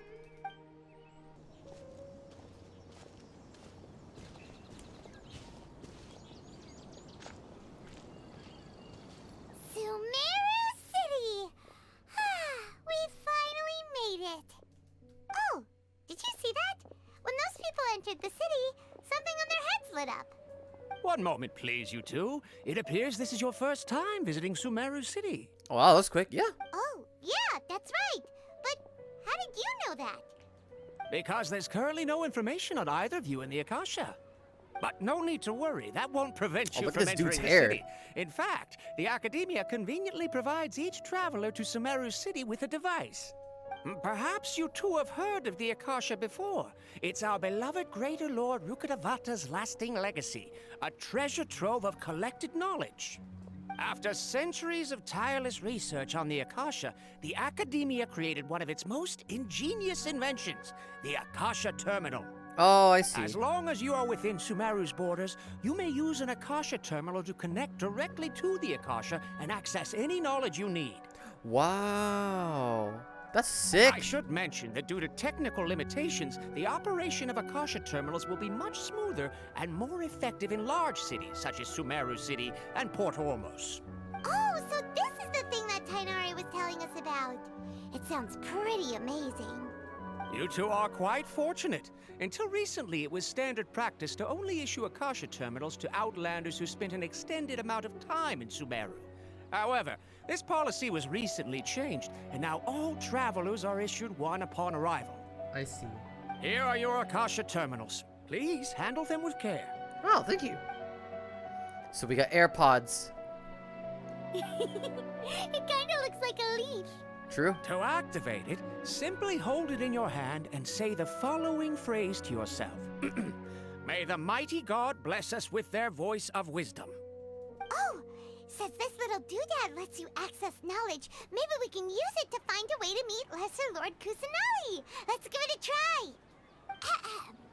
May the mighty God bless us with their voice of wisdom. May the mighty God bless us with their voice of wisdom. Hey, we got AirPods. Oh, Paimon has one too. That's actually really cute. Whoa. Just now, something clicked, and Paimon suddenly knew how to use this thing. It seems all we need to do is concentrate on what we want to know, and bam! You get it. Oh, that'll come in real handy. This is really sick, actually. Exactly. That is the power of the Akasha.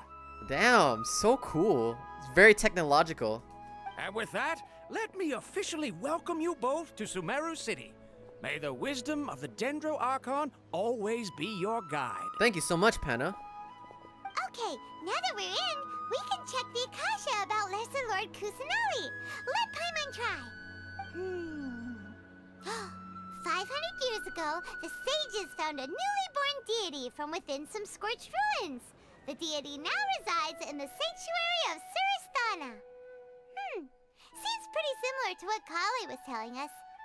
Okay, next, let's concentrate on asking how to meet her.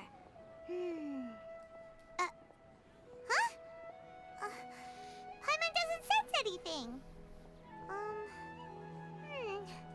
The Akasha didn't respond to Paimon's question. Huh, the same happened to me. Oh, come on! Focusing on this question feels like when you have something you're trying to remember and it's on the tip of your tongue, but you just can't think of it. I always have those. Paimon's brain is exhausted. I'll try asking the Akasha something else. Maybe I'll indirectly find more information about Kusanali. Oh, smart idea. But what are you going to ask it? Something relevant, I guess? Think, why doesn't the Akasha answer my question? Think Lesser Lord Kusanali. Think Greater Lord Rukkhadevata. A vague thought suddenly comes to mind. The Akasha doesn't unconditionally respond to every choir. Also, even if the same choir is requested by multiple people, the Akasha still imparts knowledge based on each person's identity, age, experiences, and other demographics. Huh. Could it be because we're Outlanders and we've only just arrived in Sumeru? You know, maybe we're not qualified to receive an answer to this sort of question or something. Maybe. Think Lesser Lord Kusanagi or Rukkhadevata. I guess this. Some knowledge began to trickle into my mind for a moment, but there wasn't really anything that I didn't really already know.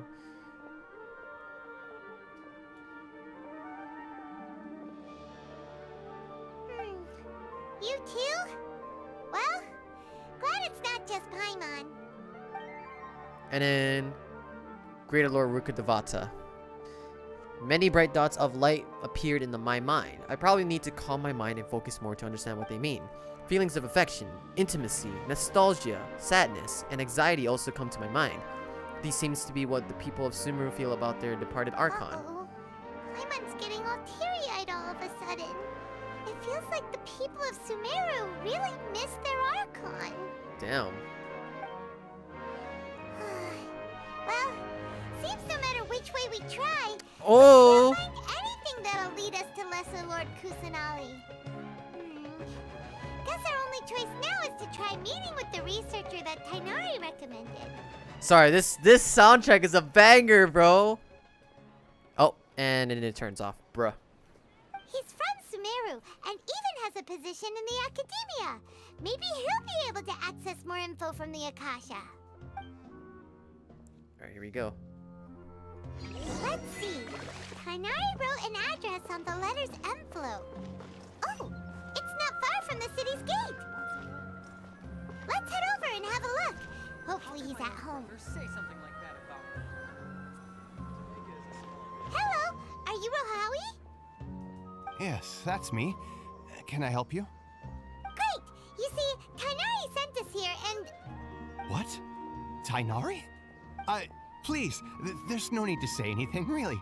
Sure, I admit that the article I published last month wasn't my best work, and maybe the data didn't produce the most convincing results, but...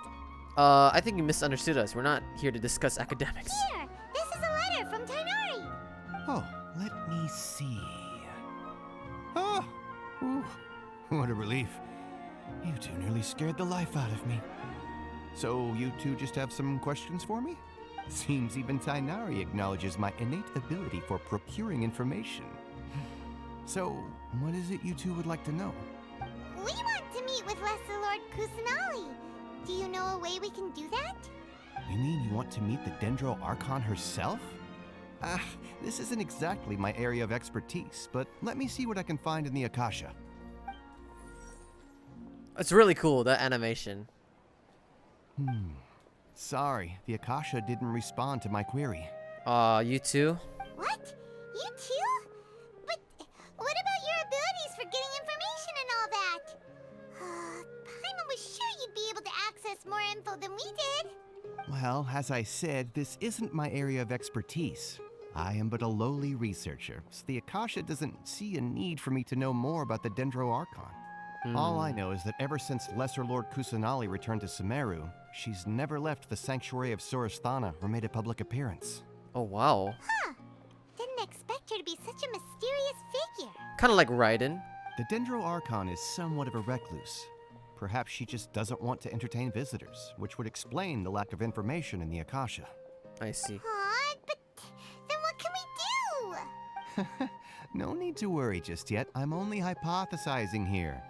You could certainly try asking around and see if anyone else has ideas. We'll be here all day in that case. Besides, you two should consider the bright side of things. Not being able to see Lesser Lord Kusanagi may not be a bad thing. Why? In this world, there will always be information you cannot obtain from the Akasha, and things you can never accomplish. Knowing when to yield is a form of wisdom. Take me, for example. Right. It's a miracle if my brain cells can spit out one paper every 3 years. But Tighnari? That guy can publish 3 papers in just a single year. Okay. Thanks for your advice. This is different from what we're going through, though, so... Don't mention it. If you two ever want information about things like who's been promoted within the academia or relations between the 6 great sages, come find me. So by area of expertise, hold on a minute. Hey, come on. This is a survival skill at the academia. Oh, Paimon's expectations were pretty low, but this is so low, it's like digging holes in the dirt. So what do we do now?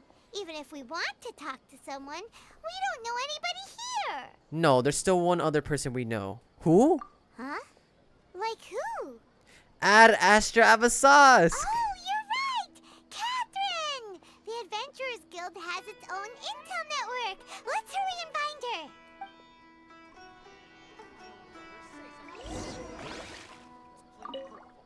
Anything else you'd like to ask about?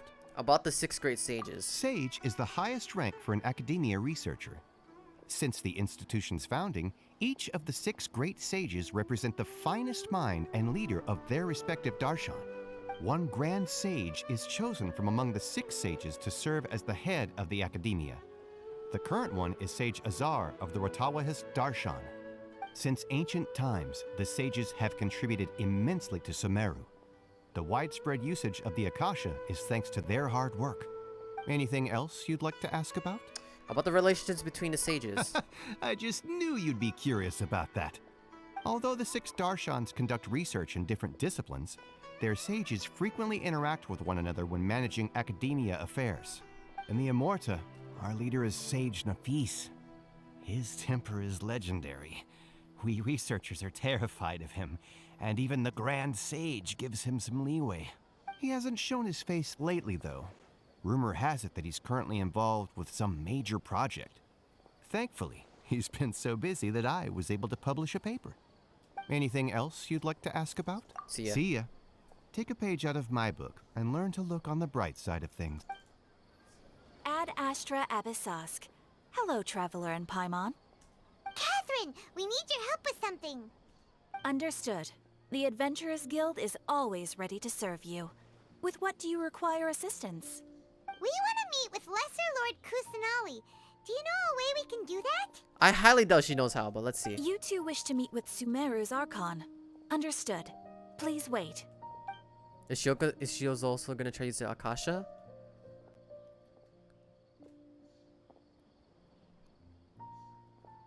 I apologize, but I am unable to call up any relevant information in the Akasha. I'm also unable to locate any pertinent information in my personal memory. Oh no. Aww, another dead end. Well, if Catherine can't help us, then we really don't know anyone else to ask now. Please do not worry. I may know of someone who can help you two. Oh, okay. In Sumeru, the Adventurers Guild does not serve as the vanguard of information. Rather, there are numerous active mercenary groups collectively known as the Eremites.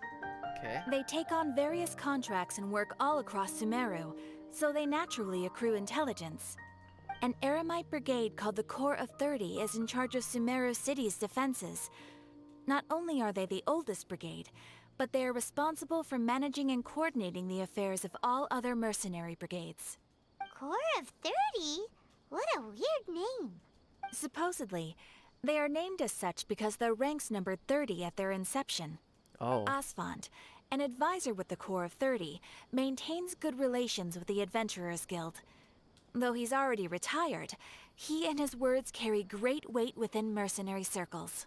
If you'd like to get in contact with him, you can find him at the Corps of 30's headquarters, the Citadel of Rexar. Thanks a bunch, Catherine. You're welcome. I wish you two the best of luck. We look forward to your exploits in Sumeru. Yeah, yup. Alright, off to the Citadel of Rexar we go!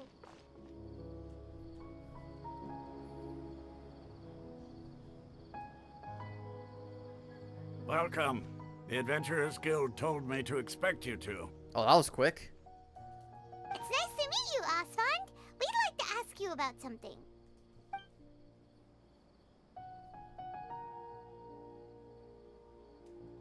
This is a big house. I see. So, Catherine's the one who sent you this way. Ha! It's true that the Eremites' network is vast, but even I can't help you meet the Dendro Archon. Dang. Wait, seriously? That's it? Afraid so. The Eremites aren't terribly religious, so we don't know much about divinities. As far as the Akasha goes, we can access even less than you. We originally came from the desert. The gods there died off long ago. Since those days, we've used our own two hands to carve out a living. We don't beg gods for their aid. It isn't just us, though. If you ask me, I think most in Sumeru aren't interested in Lesser Lord Kusanali. At least that's what it seems like, yeah. Huh? Why's that? Just take the Academia, for example. They're the ones who truly rule Sumeru. Although they believe in gods, most of them only care for the late Greater Lord Rukkhadevata. In their eyes, she was the one who founded Sumeru and gifted us with the Akasha. Lesser Lord Kusanali just happened to inherit her legacy. That's sad. Because of the Academia's influence, most citizens are more familiar with Greater Lord Rukkhadevata and hold her in greater esteem. Not to mention that Lesser Lord Kusanali never makes an appearance, and the Academia never announces anything about her. As far as the people of Sumeru are concerned, she's just a god that exists. And that's all. Damn. Really? Aw. After hearing all of that, Paimon sort of feels bad for Lesser Lord Kusanali. Ha! But who knows? We're all just guessing when it comes down to it. Besides, I'm sure the God of Wisdom doesn't worry about her reputation among people like us. All right. Well, thanks for the info, Osfond. No problem. Always happy to help out the Adventurers Guild. After leaving the Citadel of Regzar, you question several people in Sumeru City.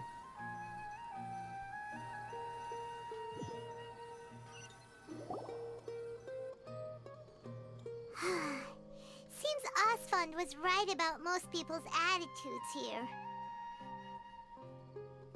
Not only are they not interested in the Dendro Archon, they even say stuff like, if the Akasha doesn't think I should know, then I don't need to know about it. Damn. We've been asking for information non-stop ever since we got to Sumeru. But the harder we try, the more helpless everything seems. Isn't there at least one person in this entire city who cares about Lesser Lord Kusanali? Oh, you two are interested in Lesser Lord Kusanali? Oh, that was quick. Huh? Who are you? From the sound of it, you two are Outlanders who recently arrived here. You've been asking around for information on Lesser Lord Kusanali, right? Yes. Oh, I'm sorry. I forgot to introduce myself. I'm Dunyarzad, one of Lesser Lord Kusanali's faithful followers. Okay, perfect. Whoa, really? Then do you know how we can meet with her? She's gonna say no, right? I'm afraid I can't help you with that. Knew it. But your conversation earlier did happen to remind me of a legend about the Dendro Archon. Can you tell us the legend? Sure. It goes like this. Long, long ago, there was a man who heard a prophecy. It predicted that a great calamity was about to befall him. Panicked by what he heard, the man sought out the Dendro Archon in hopes that she would bless him with the wisdom to help him escape his predicament. The man journeyed across deserts and through rainforests and experienced tribulations of every kind. However, he still couldn't find any trace of the Dendro Archon. Uh-oh. In despair, he thought, alas, the Archon has abandoned me. He then had no choice but to sorrowfully resign to his fate. Okay, and then what happened? And then, the calamity came. But to his own surprise, the man felt somehow emboldened by the trials of his journey. By relying on his own strength, he managed to overcome the adversity. At that moment, a bird perched upon his shoulder. This bird was, in fact, an avatar of the Dendro Archon. Oh. She said, "O Archon Seeker, do you now understand? She and her wisdom have long been found by you." Along your journey, we were in every flower and blade of grass, every ray of sparkling sun, and every breath of dancing wind. So long as you continue to think and ponder, we'll be wherever you go. What an amazing story. Yeah, thanks for the story. Paimon feels all warm and fuzzy inside after that. In a way. It seems like this story is also one of the Dendro Archon's avatars. Dunyarzad, since you worship Lesser Lord Kusanali, can you tell us anything else about her? Of course. So did you two know that, I'm terribly sorry, but it seems something's come up now. Let's chat another day. Oh. Oh, she panicked, yo. Oh, man. Hey, wait! What the heck just happened? I think it has something to do with those people over there. It looks like they're searching for someone. Dunyarzad was acting super nervous just now. You think they're looking for her? This stinks! We finally managed to find a lead about Lesser Lord Kusanali! We can't let them get in the way now! Let's see if we can get rid of them. Then we can catch up with Dunyarzad! Hey, have you two seen a brown-haired girl wearing a purple top and a long blue dress? We're looking for her. Why? Did she have bandages wrapped around her wrists? Yes, that's her. Did you see which direction she went?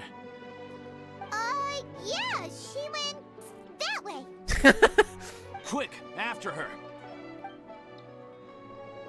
Oh my god.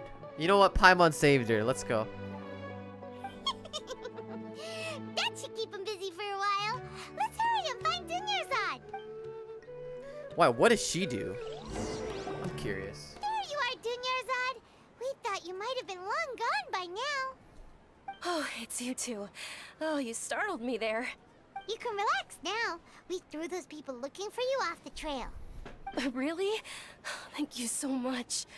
Unfortunately, I believe there's still more of them out there looking for me. Uh-oh, looks like there's some coming this way. Huh? More of them? Then what are we standing here for? Run! No, wait, my body isn't in the best shape. It's difficult for me to run. How about we find some place to hide? Okay, sounds good. There's a tavern on the other side of the port we can go to. They probably wouldn't expect me to hide in a place like that. All right, let's move out. Stay behind us. We'll keep an eye out for anyone looking for you.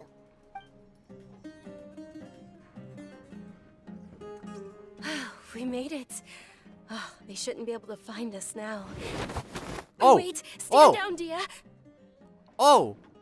Dia! That's her name. Damn. Damn.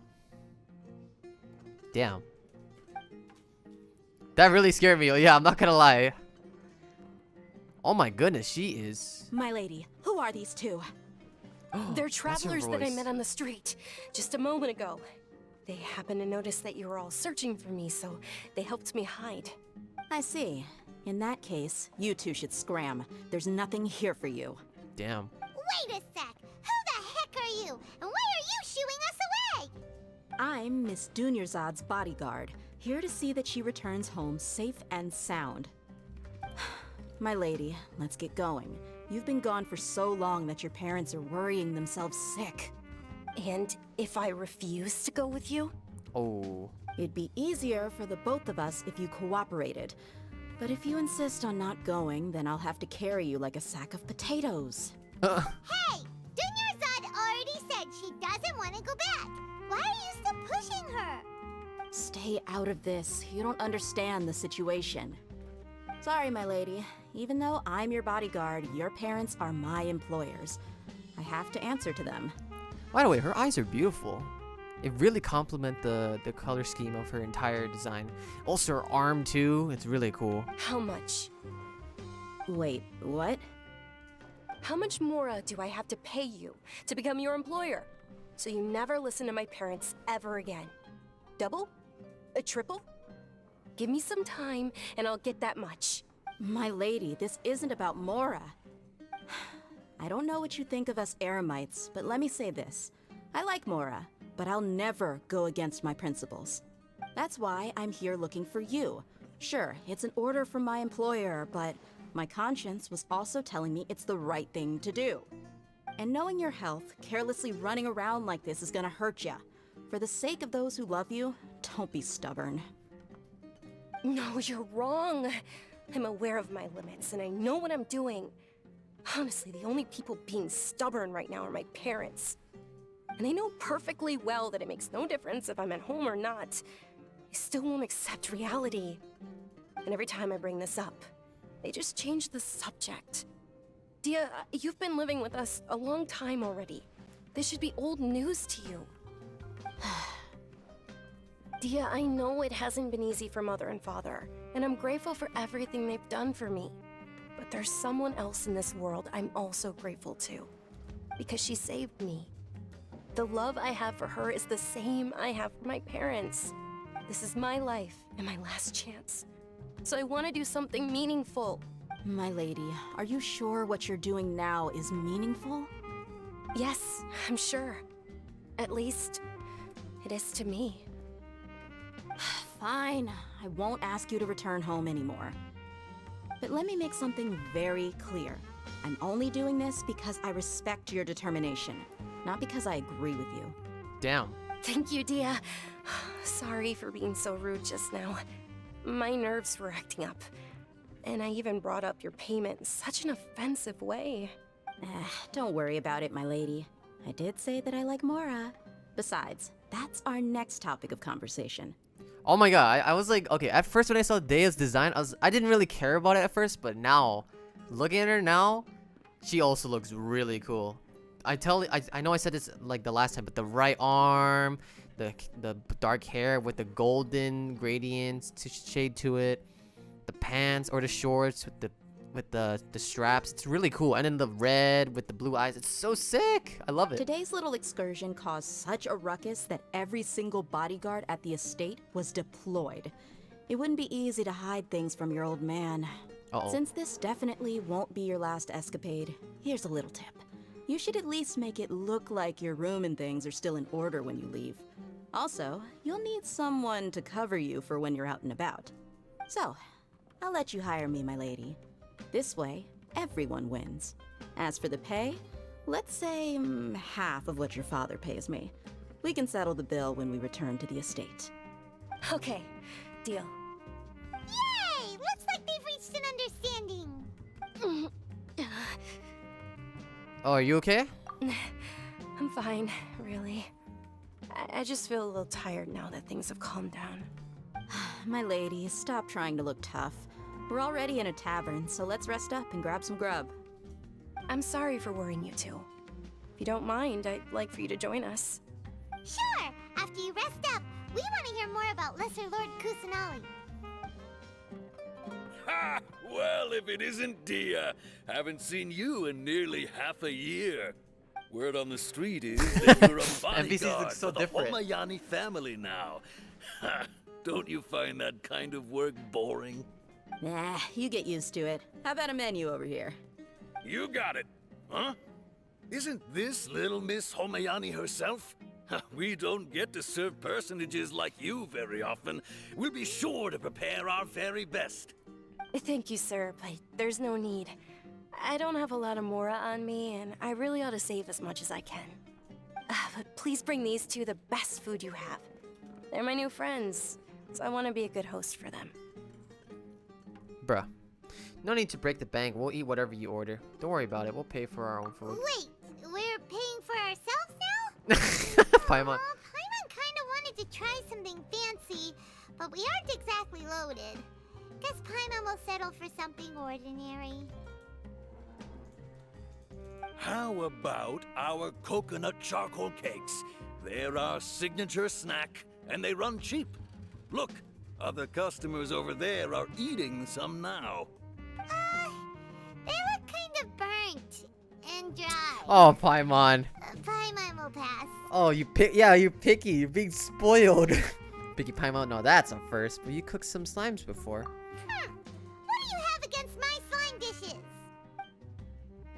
After ordering, you continue chatting with Dunyard and about Lesser Lord Dunyard's Kusanali. We asked a lot of people when we first arrived, and almost nobody was interested in Lesser Lord Kusanali. So, what made you want to follow her? Well, remember when you asked me if I knew how to meet the Dendro Archon? Even though I don't know how, I think I've actually seen her before. Huh? Really? Yes, it was when I was a child. At the time, my illness had kept me bedridden for the better part of a year. I was stuck inside and couldn't make any friends, and my parents did their best to find treatments for me. But even then, the Akasha didn't have any helpful information. My younger self no longer had any hopes or dreams. One flare-up was so bad that I was in a semi-conscious state for several days. Dang. Then one night, I woke up alone in my room. I was terrified. My body was paralyzed. Even if I cried, there was no sound. At that moment, an ethereal voice spoke in my mind. Dunyarzad, don't be scared. You don't have to cry. Oh wow, look at that. Dunyarzad, don't be scared. You don't have to cry. Who are you? How do you know my name? How do I explain this? You might not be able to understand, but actually, I know everything about you. Oh. Also, this is the first time I think they just straight up showed a frame of an art. Cool. Really? Oh wow. Of course. I know that you're scared of thunder, that you hate taking medicine every morning, and that you love counting the petals on your mom's skirt. Wow, you really do know everything. Dunyarzad, is there anything you want? Want? Not really. I can't go anywhere or do anything. Huh? But aren't you a child? All children have wishes. Tell me what you want, and maybe I can make it happen. And can you make my illness go away? Uh-oh. Oh. I'm sorry, but I'm not powerful enough to do that right now. Then, can you be my friend? No, can't do that either. Oh. After that, the voice said, "Okay, I'll be your friend." Although my body was suffering during those days, that voice encouraged me and told me many wondrous things. Beyond my window was the flourishing Sumeru city. Beyond the city was a lush rainforest.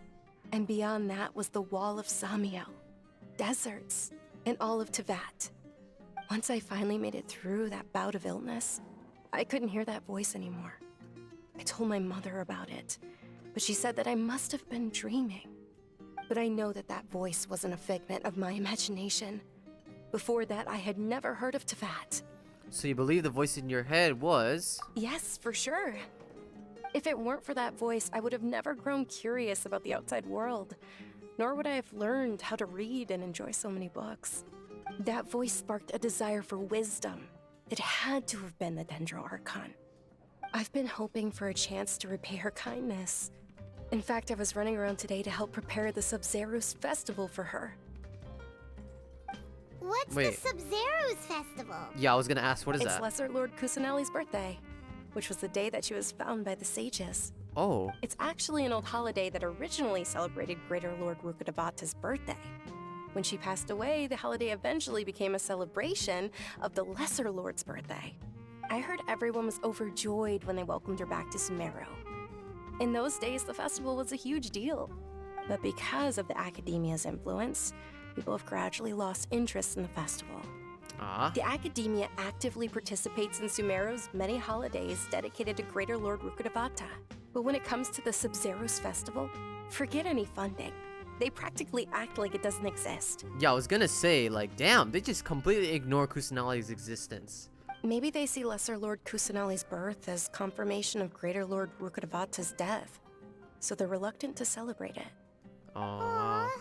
But that's awful. It is. It's absolutely terrible. Sure, the Greater Lord founded Sumeru, but hasn't Lesser Lord Kusanali been the one quietly protecting us for the past few hundred years? Just remember that we're still out in public. Don't get too carried away now. I know that people over by the Grand Bazaar still hold the Sub-Zero's festival to this day, but I hadn't met any of them before, so I was never able to contribute. But recently, I made a friend there who also follows Lesser Lord Kusanali. I gave her my savings because I want her to throw a wonderful festival this year. That's the least I could do for Lesser Lord Kusanali. Hold on, my lady. Does this friend happen to be Nilu, the one who sends flowers to the estate? Yes, that's her. When do we get to meet her? I saw her leaving the other day with a nervous look on her face. It seemed like she was hiding something in her arms. Did you give her something? Yes. Initially, I didn't have much Mora prepared, so I had Nilu sell one of my skirts. I've agreed with Nilu to meet up at the Grand Bazaar today, and see how things are coming along. Dia, would you accompany me? Sure. That's quite the trip, though. I'll carry you. Oh, wow. No, that would be too much. Even for you. She's so cool. You might as well just accept the lift. If I let you walk, who knows how long it'll take us. And if anything happens to you, then I'd really never hear the end of it from your father. Can we also come along? But of course. Nilu will be thrilled to hear there are more people interested in Lesser Lord Kusanali. Sorry I'm late, Nilu. Oh, Dunyarzad. It was taking you so long that I assumed you got trapped at home. But you made it in the end. Oh, look at it's Nilo. Oh my goodness, she's so pretty. Uh-oh. But if Dia's here, that means you got caught, right? You could say that, but everything worked out. She's on our side now. Not completely. Oh, and who are these two? Your new sip. No, I'm joking. Oh, meet the Traveler and Paimon, my two newest friends. They're visitors who just arrived at Sumeru City and are looking for information on Lesser Lord Kusanali. So you're followers from another land? Yep, truthfully no. Oh, really? Well, that's okay. You're still invited to the Sub-Zerus Festival. By the way, Dunyarzad, we've already started decorating the Grand Bazaar. It looks spectacular, thanks to your generous contribution. You're very welcome. It's the only thing I could do. Do you still have enough Mora? Probably? But don't sweat it. We've already finished renovating the stage. Come on, I'll show you. She gonna dance? Wow! This place is amazing! Not bad. Last time I was here, the stairs were full of holes. Oh, wow. The stairs were nothing. A little while ago, we discovered that the tree above the stage had a huge chunk of bark ready to fall off. Mr. Zubair was worried sick. We reported it to the academia many times, but they never sent anyone to deal with it. We didn't want anything bad happening, so we were going to cancel all the stage performances. Why didn't anyone come to handle it? Oh, probably because it was the theater asking. The academia looks down on performers like us. They probably think it would be best if the theater closed down completely. Oh, that's sad. We can't let that happen, though. Not only would everyone involved in the theater go hungry, but then we wouldn't be able to hold the Sub-Zerus Festival anymore. Thank the Danger Archon for Dunyarzad. With the Mora she gave us, we hired someone to patch up the tree, and we also gave the stage a much-needed makeover. The stage is going to be even prettier when it's festival time. I can't wait for you to see it. And I can't wait to see you on the stage. You've been practicing so long already. It's almost time for your dream to become reality. It's our dream. I'll do my best for the two of us. Nilu, what are you gonna be doing at the festival? She'll be dancing the dance of Sub-Zerus, the most important performance at the Sub-Zerus Festival. Dunyarzad, have you told him the origin of this holiday? I only told them about the Greater Lord and Lesser Lord so far. Okay, then I'll tell you two about how this holiday came to be. According to legend, the Sub-Zerus Festival was originally the Goddess of Flowers' birthday celebration for the Greater Lord. A long, long time ago, on one of Greater Lord Rukkhadevata's birthdays, her friends threw her a celebratory banquet. Some of the gods got drunk. One started playing music, and the Greater Lord started singing, so the Goddess of Flowers began to dance. As she danced upon the grass, countless beautiful parisaras began to bloom wherever she stepped. Those brilliant purple flowers became her dazzling stage. All the gods clamored, Oh, if only time could stop at this very moment. Sounds like you had a great time. Of course they did. When people mention the gods, they always think of the Archon War. But Sumeru's gods also had happy times. Although they aren't around anymore, they're preserved in our tradition of dance. This outfit I'm wearing is apparently based on how the goddess of flowers looked. Oh, wow. Though we're just tiny people compared to the divine, we still have to do our best to make sure that the birthday girl feels loved on her special day. Aw. Nilu, you of all people will definitely be able to convey our well wishes to the Dendro Archon. I also noticed that you went the extra mile and scattered Patisaras around the stage. They symbolize the goddess of flowers, after all. It's just a shame that all the real Patisaras went extinct after her death. Yeah. The Greater Lord brought forth Patisaras in memory of the goddess of flowers.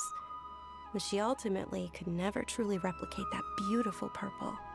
Thinking about the goddess of flowers dance makes me wish I could have seen it. If my stage were anything like that,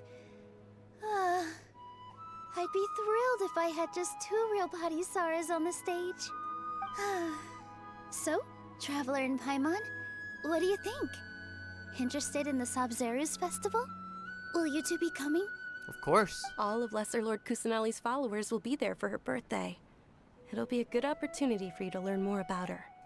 Ooh, Paimon thinks that's a great idea! You sure it's not because you want to on the fun? Sure it's not because you want to watch? Actually, that's just me. Of course Paimon wants to watch. Those two things aren't mutually exclusive, you know. So how about we all attend the Sabzeruz festival together? Sounds like a plan. Dunyarzad, let me show you which stage decorations we've picked out so far. Traveler and Paimon, if that doesn't sound interesting to you, then feel free to explore the area. Everyone at the Grand Bazaar loves Lesser Lord Kusanali, and we're all looking forward to the Sabzeruz festival. In that case, we'll take a look around. Whoa! What's with your yellow hair? And why do your clothes look so funny? Are you an Outlander? Did you know that the Sabzeruz festival is about to happen? There'll be loads of fun things to do at the festival. But the best part is when Ferris, the Knight of Flowers, passes out candy to everyone. Here. Ah, dancing at the Sabzeruz festival.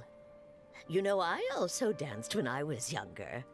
As a child, I even asked my grandmother why we performed the dance for the Lesser Lord when it was originally done to honor the Greater Lord. My grandmother said that Greater Lord Rukkhadevata is a beloved deity and honored by all. And Lesser Lord Kusanali is too. If the Goddess of Flowers ever knew Lesser Lord Kusanali, then she would certainly have wished to be her friend and hold celebrations for her too. The Sabzeruz festival has been losing its appeal over the years. That is, until a wealthy benefactor stepped in this year and brought the festival back to life. I heard she forked out a lot of mora to make it all happen. Things are really shaping up, and there's a buzz around the festival this year. We're expecting people from all over to come by this year and buy things during the festivities. Don't be fooled into thinking that Sumeru City has the best of everything. Some festival snacks are only offered here in the Grand Bazaar. And when it comes to musicians, dancers, or singers, the Grand Bazaar's got the best of the best. Sure, those folks at the Academia might not like it, but what's a festival without song and dance? Fair enough. Revamping the stage for the festival couldn't have been easy, that's for sure. I bet this year's festival will be one to remember. I don't know much about the Grand Bazaar, but I do know that the residents here have a penchant for song and dance. 2 things that the Academia doesn't particularly approve of. Interesting. Oh, and the perfume sold around here is a lot better than what you'll find elsewhere. The fragrances are longer lasting and they're gentler on your skin and... I mean, that's what I've heard at least. Nilu, your outfit looks amazing. There's also something different about you from when we first met up. What did she look like before? I'm kind of curious. I thought I'd add a little extra pizzazz to my dress for the festival. See? Wow, did you sew all that yourself? Uh-huh. Sewing is a fundamental skill for everyone in the theater company because we make all our own costumes. Did you know that Mr. Zubair not only can make costumes, but props too? I've noticed that you can't keep your eyes off that crown over there. Would you like to try it on? May I? Of course. The legends say that the goddess of flowers had beautiful horns on her head, so this crown was made to reflect that. Dunyarzad, you look absolutely stunning with it on. It's like I'm looking at the goddess of flowers herself. Hey,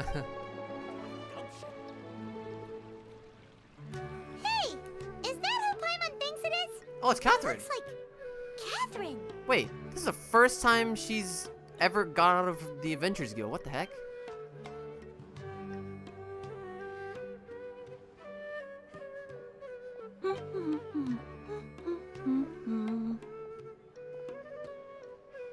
This is the first time I've ever seen Catherine out here. Come to think of it, Paimon's only ever seen her behind the counter at the Adventurers Guild. Exactly. This is the first time we've ever seen her taking a break. Hey, Catherine. Huh? Oh, hey! It's the Traveler and Paimon. What's shaken? What's shaken? Whoa. Break time Catherine sure sounds a lot less formal than usual. Paimon was still waiting for her to say Ad Astra Epicboss. Sure. Standing behind the counter at the Adventurers Guild doesn't require any complicated functions. But saying and doing the same old things over and over again can get pretty monotonous. Like watching the same Fontaine movie day after day. But take you two, for example. You travel across Teyvat to enrich your lives and gain new experiences. Mm-hmm. Well, we enjoy traveling across Teyvat and all that, but we're mainly looking for clues about his sister. Yes, and you should keep searching. Sometimes the answers we're looking for aren't necessarily at our intended destination. Instead, they're found along the way. Yep, true. Huh. Haven't we heard someone say something pretty similar recently? Anyways, what brings you out here, Catherine? Are you also a fan of the Sabr's Festival? No, not particularly. I guess you could say that I'm loving the recent atmosphere here. If festivals bring happiness to everyone, then that's where their true value lies.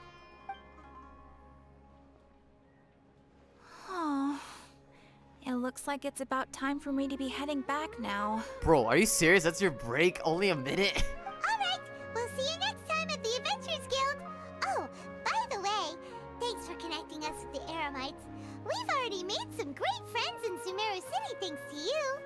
I'm sure you two will get along well with the people here. You've already been blessed by the element of Dendro after all. See you around.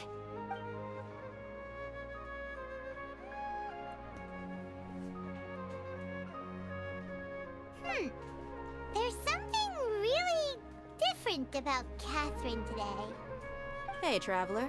Paimon. Oh, hey, Dia. What's going on?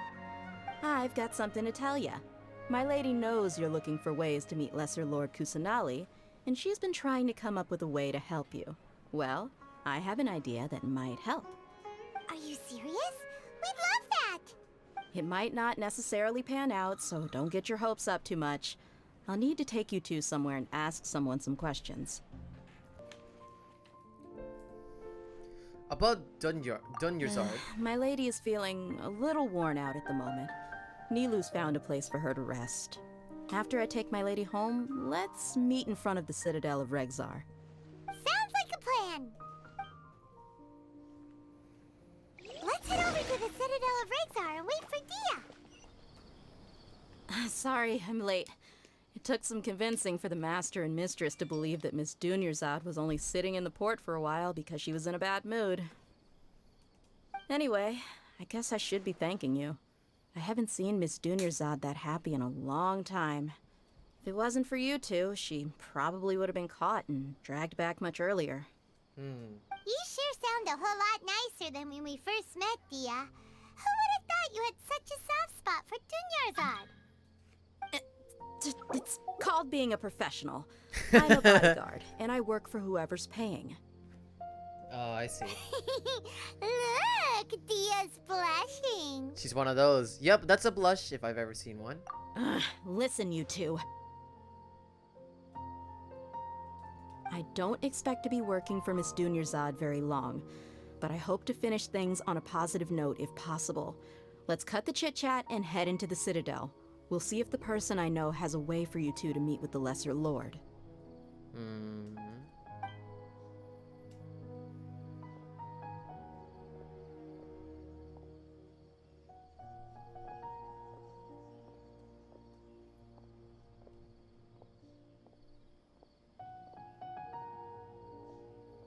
Oh, hey, Chief.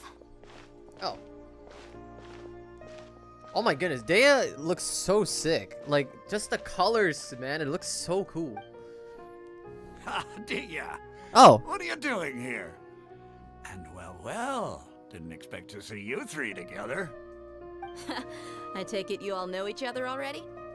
Yeah. We met this morning after the Adventurers Guild pointed us to Osfon for more info. No kidding. Huh. So, where's Ruksha? I thought I'd help these two out by asking about the theft. Anything you can tell him? Ruksha's gone over to the Academia. The Grand Sage recently ordered Sumeru City to begin bolstering its defenses, so people from all over have been called back to the city. Since you've already mentioned the theft, I suppose I might as well tell him what we know. Appreciate it, Chief. Theft? Sorry, what the heck are you guys talking about? Just recently, the Academia lost something, and there's a chance the item is connected with the Dendro Archon. This case might just somehow help you in meeting her. I suppose that's one way to look at it. But if you ask me, the case is more about the Academia than anything else. Let me fill you in. The Academia recently sent a convoy to pick up an important package from Aru village. Word got out, and the convoy was robbed on its way back. The Grand Sage took the whole matter very seriously. Not only did he dispatch the Matra, but also enlisted our help in the search for leads. All we know so far is that whatever was stolen is currently in Port Ormos. You two have heard of Port Ormos, haven't you? Nope. It's the largest commercial port in all of Sumeru. You can travel there by leaving Sumeru City and heading south along the river. The Academia's grip isn't long enough to reach all the way to Port Ormos, so the city's a little more laid back, meaning the population's also a mixed bag. You never know who you'll meet there. Apparently what was lost has a great deal to do with the Akasha, knowledge, and even the gods. I'm afraid I don't have any other details for you, though. If you're interested, maybe you could head to Port Ormos and ask around yourselves. If you want my advice, try introducing yourselves as students of the Academia once you're there. Huh? Students of the Academia? Why should we do that? Are you serious, Chief? All the Academia students are in Sumeru City, you know. Why should they pretend to be students in Port Ormos? If you're also interested, just go there and see what happens. Okay. Count me out. I've got plenty of work to do here for the Homayani family. And take it from me, if you two really do decide to visit Port Ormos, you'd best watch your backs. Let's just say that the Eremites there aren't nearly as friendly as those here in Sumeru City. There are even some extremists who go around shouting slogans like, "Retake Sumeru for the Scarlet King." Word is that more and more are joining their movement. They're becoming a real headache for Chief and the others. You bet they are. The Scarlet King's been dead for thousands of years. Now they start spreading rumors of his return. Ridiculous. Not everyone's like you, Chief. Even the desert natives who abandoned their homes in the wilderness still wish to have a god of their own. Well, Traveler, that's about all the information we have for you. Okay, we'll work with it. And you too, Osfond. Since we've gathered all we could for the moment in Sumeru City, let's head to Port Ormos and see what we can find next. Miss Dunyarzad is looking forward to seeing you both at the Sub-Zeru's festival, so Be sure to get yourselves back here in time for that. Yep, we won't forget. Good. Then we'll see you both at the Sumeru's festival. Time. And obviously I don't have it either. Come and have a good look yourself. Traditional spices of the highest quality, made with pride and experience. You've got a deal. I can't thank you enough for always looking after my business. Believe me, I'm not making this up. Several Eremite mercenary groups are nearly in open conflict, but does the Core of 30 care? And that's not all. Did you know that... Wow! Talk about hurly-burly! This place is busy! Guess that's only to be expected for the largest port in Sumeru. Maybe it's because of what Dia told us earlier, but Paimon can't seem to shake the feeling that there's also danger lurking in these crowds. Ooh. Let's get our bearings so we can start looking for leads. We know that whatever the Academia lost is related to the gods. But other than that, we don't have much else to go on. Osfun told us to try posing as Academia students while asking around. Yep. Paimon checked the Akasha on the way here, and the Academia doesn't seem to have any research facilities in Port Ormos. Paimon doesn't get it. Won't we look even more suspicious going around saying we're Academia students and asking about the stolen item? Maybe it's some secret code, I don't know. Right, we should figure out that before doing anything else. Figuring out that could be crucial for the rest of our investigation here. Well, given all the people that come through here every day, if there's any information to be found, Paimon bets we could find it in the market. Let's ask around and see what we come up with. Welcome! How can I help you two? Hi there. We would like to ask you a question. Do students from the Academia ever come to Port Ormos? Of course! Especially around this time of year. Students from Sumeru City that are about to graduate often come to Port Ormos to cut loose a little. Many people often talk about how hard it is to get accepted into the Academia, let alone graduate. But those who finish their studies and go on to become full-time researchers at the Academia have it even harder. Sure, we may not be Sumeru City, but Port Ormos offers beautiful scenery and a stress-free environment. Some even say it's good luck to come to Port Ormos, so students and researchers come flocking here when things get to be too much at the Academia. Yeah, it looks cool. I mean, look, people's dancing in the background. You see over there? Those are students from the Academia. They look pretty serious, maybe even a little worried. They've been looking worried and miserable ever since they got here a few days ago. Damn. If you ask me, the life of a merchant is better. So long as the Akasha teaches us what we need, then life is good. Those students seem to be discussing something. Let's see if we can listen in. It's no good. I've tried asking around, but I haven't been able to learn anything useful. Not to mention that a bunch of scary-looking Eremite mercenaries have been posted along the streets now. There's been a lot of fighting between the different Eremite factions in Port Ormos. If we choose to move on our own, then it would be wise to steer clear of them. Especially the group that's constantly shouting some stuff about the Scarlet King and some resurrection. I've even heard that the Citadel of Regzar is starting to get fed up with them. What was that group called again? Ein something or other? They're called Ein El Akhmar. Today, I heard that the thing we're after might be in their possession at the moment. Wait, come again? Don't you see? Many of the Eremites in Port Ormos deal with trading this kind of thing. They're usually pretty wary of outsiders, but not so with students of the Academia.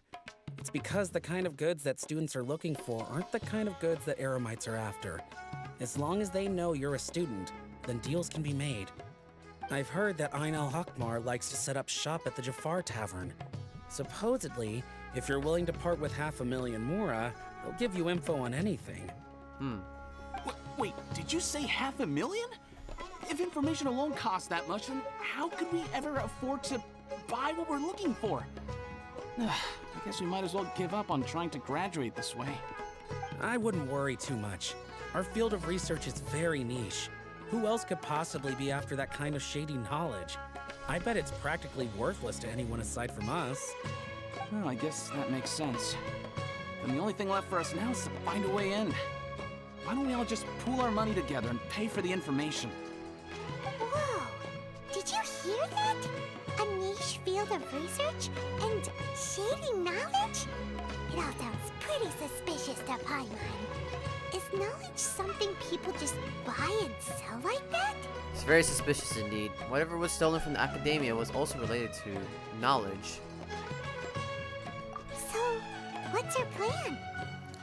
Let's go to the Far Tavern. Let's try talking to one of the Eremites. Ooh. Let's try talking to one of the Eremites if we can. Wait, didn't you hear what they just said? Buying information is going to cost us 500,000 mora! Have No, I you mean, lost like, your mind? I thought we were gonna go in combat or something. Okay, never mind. Never mind. Reliable information is worth the price. I won't let them off easy. Yeah, exactly. Oh, alright. Paimon never thought she'd agree to parting with that kind of mora. Wait, what? That's not what I If you mean. know what you're doing, then we should give it a shot. Bruh. Part of Sumeru City. This is the place we heard those students talking about. Let's find a seat somewhere and see if we can spot the group they mentioned.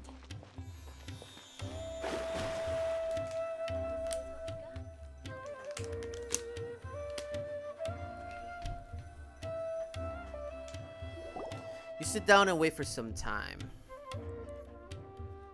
Oh, you've arrived. Please, take a seat. So, they think that they can go toe-to-toe with the boss? Ha! Once we reclaim the power of the Scarlet King, they'll be the first that the boss punishes. They're nothing to be afraid of. Our main rival now is the Caracal Battalion. They've also amassed a significant amount of mora this time, so we mustn't underestimate them. How can the Caracal Battalion compete with the boss when they're nothing but a bunch of money-grubbing opportunists out for a quick mora? Yeah, with Boss's fervent devotion, he'll be able to use this power to bring our god back this time. Huh. All these guys talk about is the Scarlet King, so they're probably the ones we're looking for. Greater Lord Ruka Devata. That traitor and her followers must not be spared. The day will come when the Scarlet King exacts vengeance on Sumeru, and all of them shall be punished. Greater Lord Ruka Devata, a traitor. What is he talking about? Yeah, Paimon was wondering what they meant too. We should ask about that if we get the chance later. Huh? Who are you? What do you want? I'm a traveler. I'm a student from the academia. A student? What's a student from Sumeru City doing in Port Ormos? I mean, there's a bunch of them. I'm looking for info about a certain something. Ah, well, if it's info you want, you've come to the right place. The question is, can you afford it? I'm really tempted to do this. You know what? For the memes. What is this? Some kind of joke? Oh! Sorry! He must have grabbed the wrong amount! Hey, what do you think you're doing? I was joking. Okay, here. I just want to see the reaction. I can't stand to see so much more go. There's no other choice right now. Here, this is the merchant's address. Whatever you're looking for, you'll find it there. Hmm? Well, what are you waiting for? Bruh, really? 500k for that? Alright, you know what? Whatever. I just one more question. Oh, that's right. We heard you mention the Scarlet King just now. We're actually interested to know more because we're archaeology students. Paimon, you're not helping at all. Fine. Since you've already handed over the Mora, I guess I can throw in a little extra info. As you can see, members of Ain al-Ahmar are devout believers of the Scarlet King. Yeah? Years ago, the Scarlet King founded the great desert nation that was our homeland. It was an advanced civilization, far beyond anything you'll see in present-day Sumeru. The Scarlet King was the rightful god of wisdom, but he was betrayed by a companion he trusted. She even stripped him of his title, God of Wisdom. Oh. So, you mean the traitor was... Greater Lord Ruka Devata, yes. That shameless wretch destroyed the Scarlet King's civilization, and our ancestors were forced to flee to this land where we were made to suffer the tyranny of our enemies. Oh, what? Furthermore, she conspired with the Academia to cover up the truth of her actions. Whoa, and whoa, create whoa, the whoa, merciful whoa. and benevolent facade for which she is now known. Ugh, just thinking about it sickens me. Damn, this is a lot. Okay. But the story doesn't end there. Oh no. The Scarlet King isn't truly dead. The voice of the Oracle has been heard in the desert, prophesying his resurrection. But usually resurrecting gods is never a good idea, bruh. Mark my words, our god shall return. And when that day comes, all followers of the traitor and all the desert dwellers who have forgotten their true god will suffer retribution together. If what I'm saying makes you shiver with fear, it might not be too late for you to become a believer of the Scarlet King. The Scarlet King is returning? Can you tell us more about the Oracle? I don't have anything to say to you Academia people about that. I think this conversation has reached its end. Not just yet. This man is a fraud. Oh! Oh! So that's how we meet him. You again? Deranged Academia lunatic. Yes, it's me again.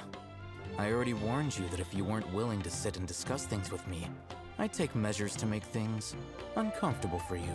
Oh my goodness. This man is very beautiful. Listen to me. That address he gave you is fake. Or at least, you won't find a merchant waiting for you there.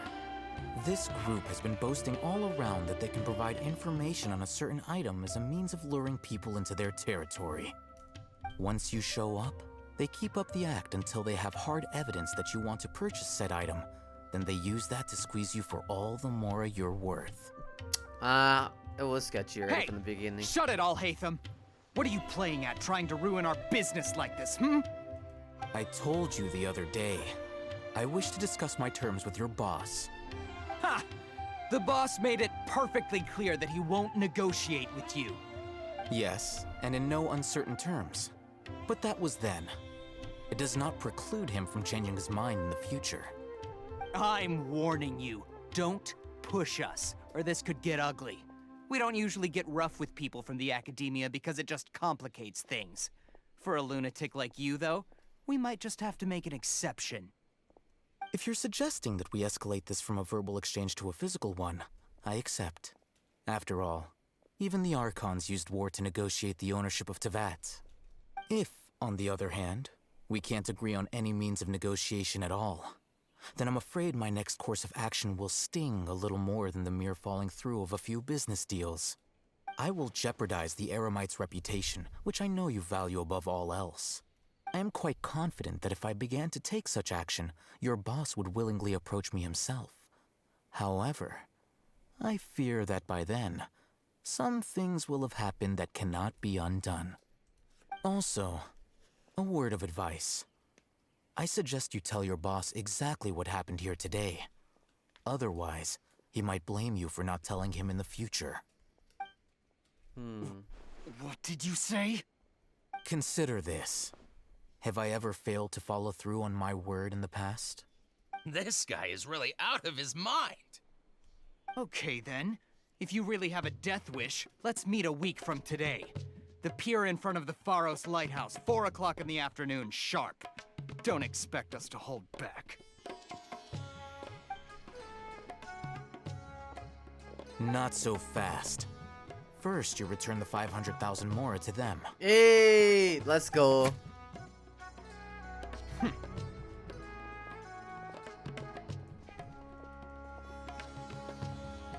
Please, I beg you, don't provoke them. We can't afford any trouble with this crowd. They haven't even paid for their food yet. Ah, Mr. Iman. There appears to be fewer staff in the restaurant recently. This wouldn't happen to be because they're all busy spreading the word to the students, would it? Well... Someone who chooses to do business with a group like that really can't afford to get so flustered the instant someone confronts them about it. Consider the meal compensation for our silence. I'd say you're getting an excellent deal. Whoa, did you see that? He not only got us our Mora back, but sent the Amorites running too. Mm-hmm. Plus, he seems to know a lot about what's going on around here. Let's catch up with him and ask some questions. Danger Dainsleeve got it, yo. That way, after him.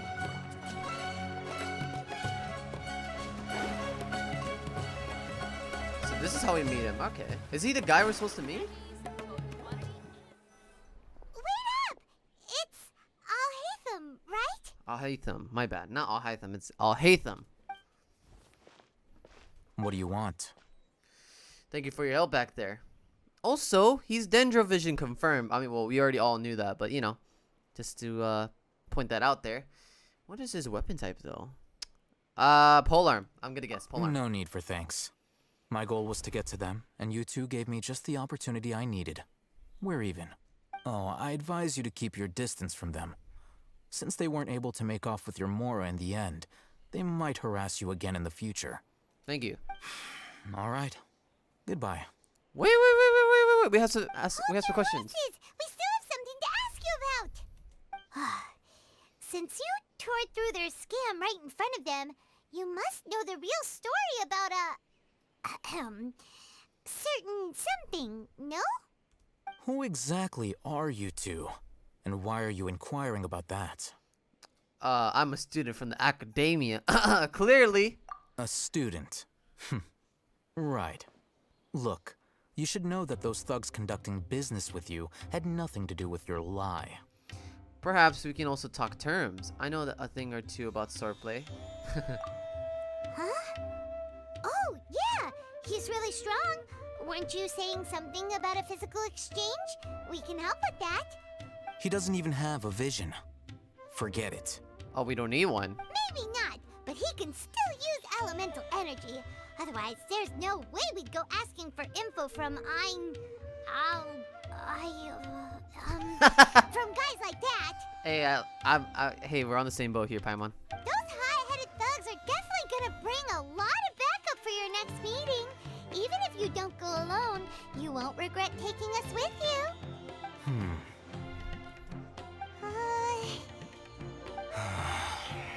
All right, I accept. Got a pen and paper? If you're searching for someone who sells that kind of merchandise, I'll give you one of their addresses, and you can try your luck.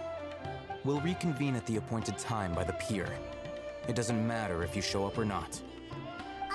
Wait, he has biceps! Since you were happy to give us this merchant's information, does that mean you can tell us exactly what we're after? Probably. You were willing to part with 500,000 Mora for something and you didn't even know what it was? Okay. Well, if you truly are as skilled as you claim, then you can beat the answer out of them when they become hostile. Look, if you've been making inquiries, then you have to know something by now. Tell me what you know so far, so I don't waste time repeating information. We know it's connected to the academia somehow, and that not only do the Eremites deal in it, but some students want to get a hold of it too. What else? It seems like some kind of form of knowledge. You know almost everything there is to know, but you're unable to compile this information because you've never seen the object before. Of course. This is what you've been looking for. What the hell's that? Oh, so goddamn. My guy has biceps. Look at that shit, bro. Huh? Paimon can't tell what it is. It looks like some kind of ornament. I know. This is a knowledge capsule. To put it simply, it's a vessel that can store a fixed quantity of canned knowledge. Oh. It's like a miniature Akasha. Yeah, I was gonna say that. Anyone who links it to their personal Akasha Terminal instantly becomes privy to its contents. Oh, anyone? Correct. Anyone. Unlike the Akasha, which heavily regulates who can access what information, knowledge capsules confer their contents without any requisites. Okay. That's amazing. It's essentially a convenient and harmless vestibule for knowledge. Unfortunately, it's illegal in Sumeru to privately possess or trade them. They were created as a means for scholars to transfer knowledge gained from Irminsul into the Akasha, and are intended to be destroyed immediately after use. I see. But despite strict regulations, some of these knowledge capsules will always escape destruction. After all, there will always be those in this world who are dissatisfied with life as designed for them by the Akasha and wish to change their fate. Fair enough, that's how it always is. Also, why do you have one? Over the past century, a wide variety of canned knowledge has been leaked from the academia. Now, in Port Ormos, the valuable ones are a means to Mora for the Eremites.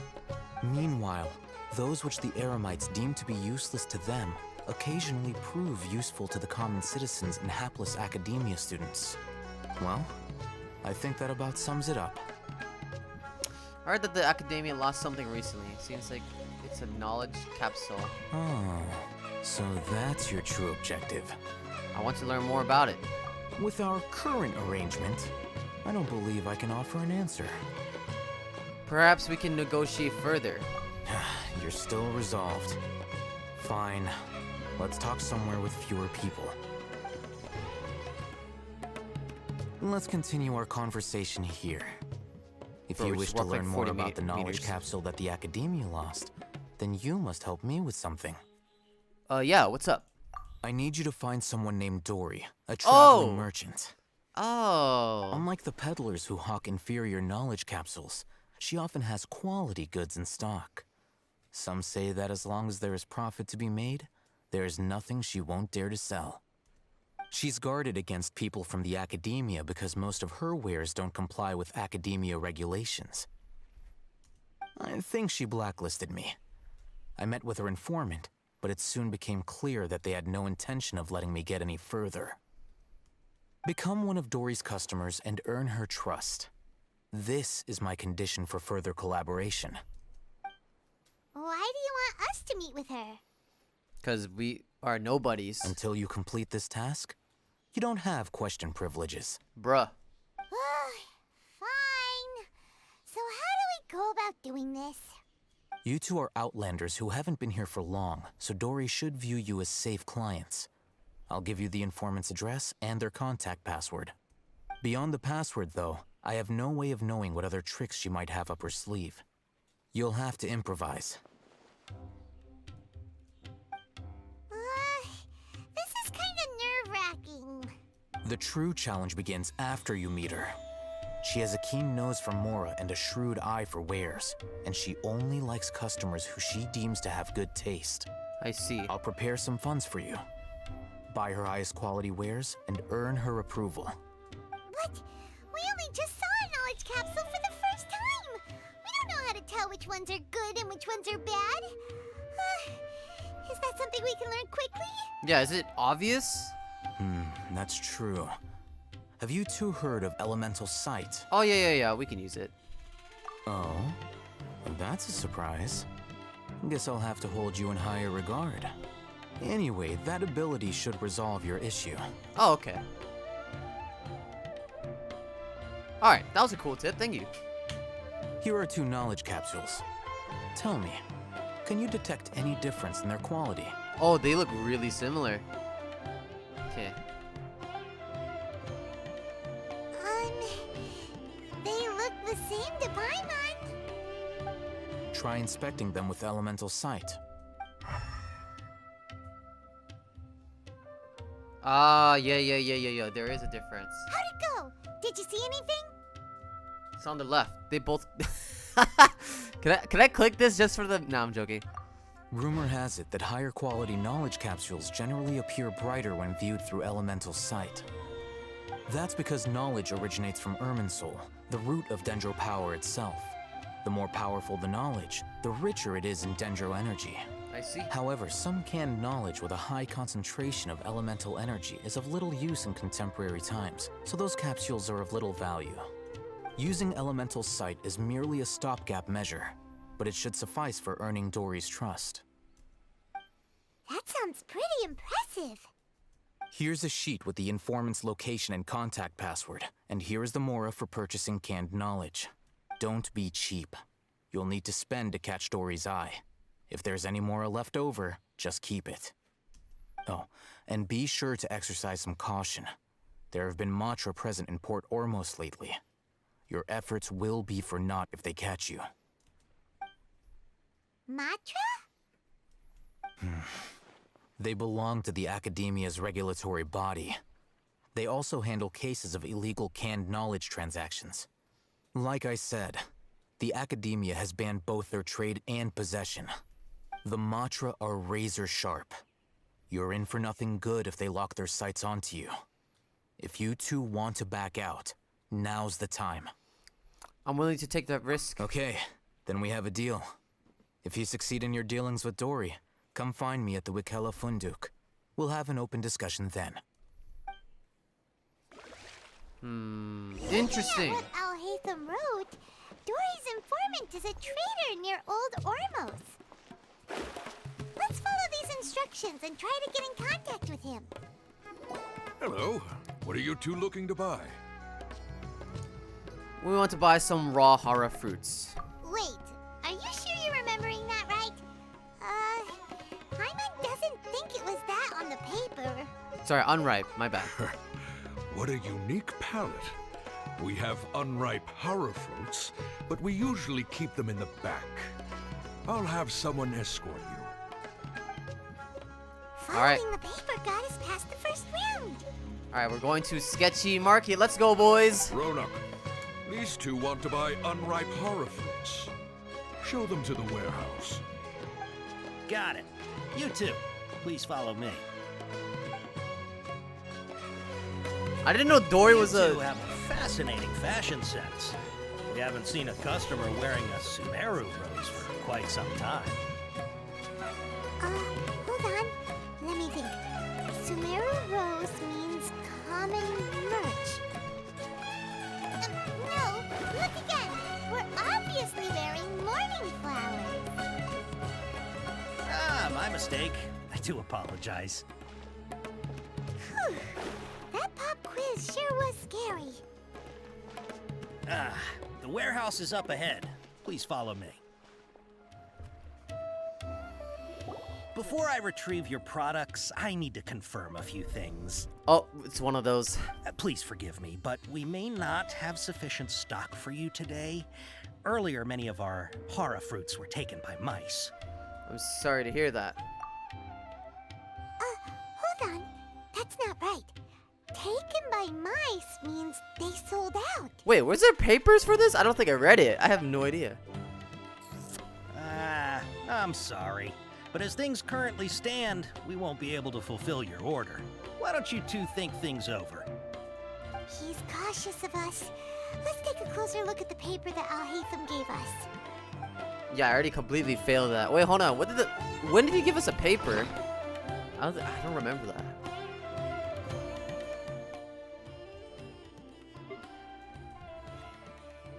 Is it this one? Informant code chart. Oh, here we go.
Ormos style.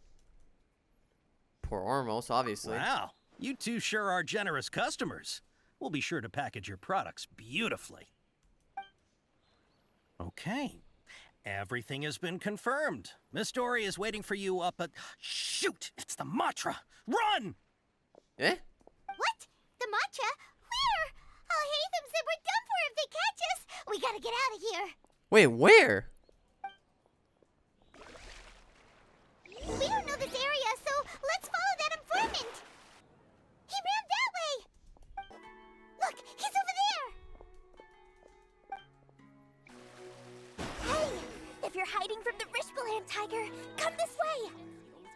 Whose voice is that? Another password. Huh? Oh, that voice came from behind the building on the right. Here, over here. You can stop running now. Oh, there's Dory. Oh my god, Dory's adorable. So you were the one who was calling out to us just now. But, are we definitely gonna be safe here? These two good customers wish to buy some horror fruit, Miss Dory. And if there's nothing else, I'll just excuse myself. Oh, very good. Thank you.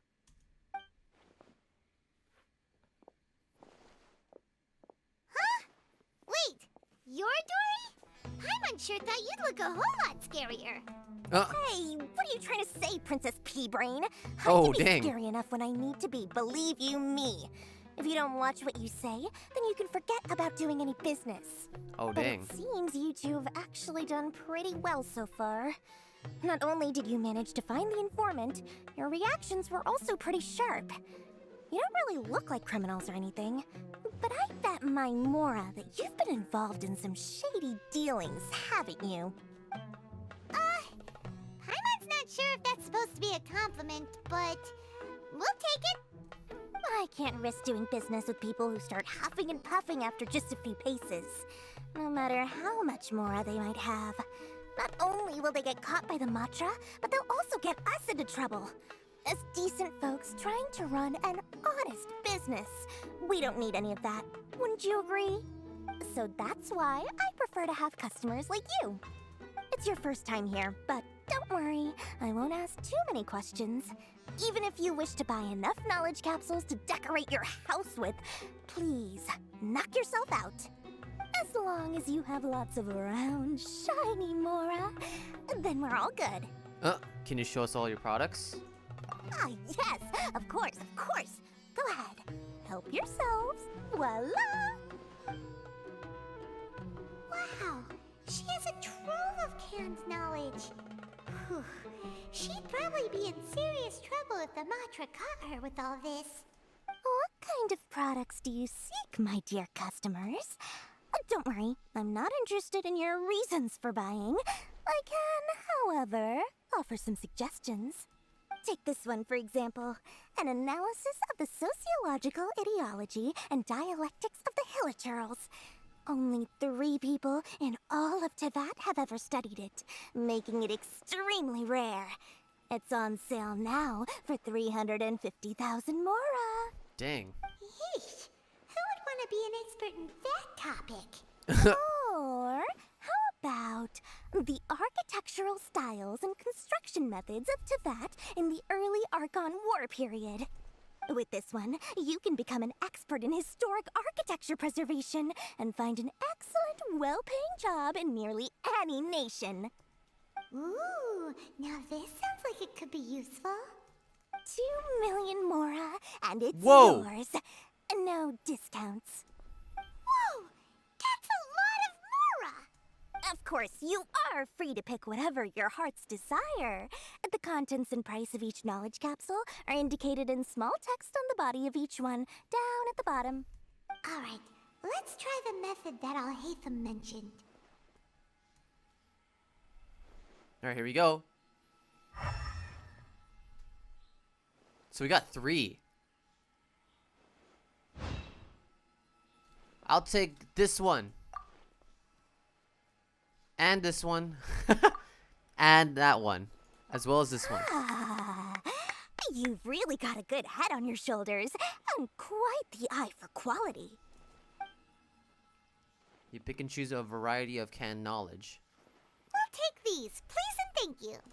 My oh my, you are blessed with a taste for both the exquisite and the extravagant. Customers like you are a rare breed. 1 in 100. No, 1 in 1,000 even. Dang. Listen, I have a special offer for you two. If you spend just 100,000 mora more, you can pick any knowledge capsule of your choice up to a value of 1 million mora. Oh. Say what now?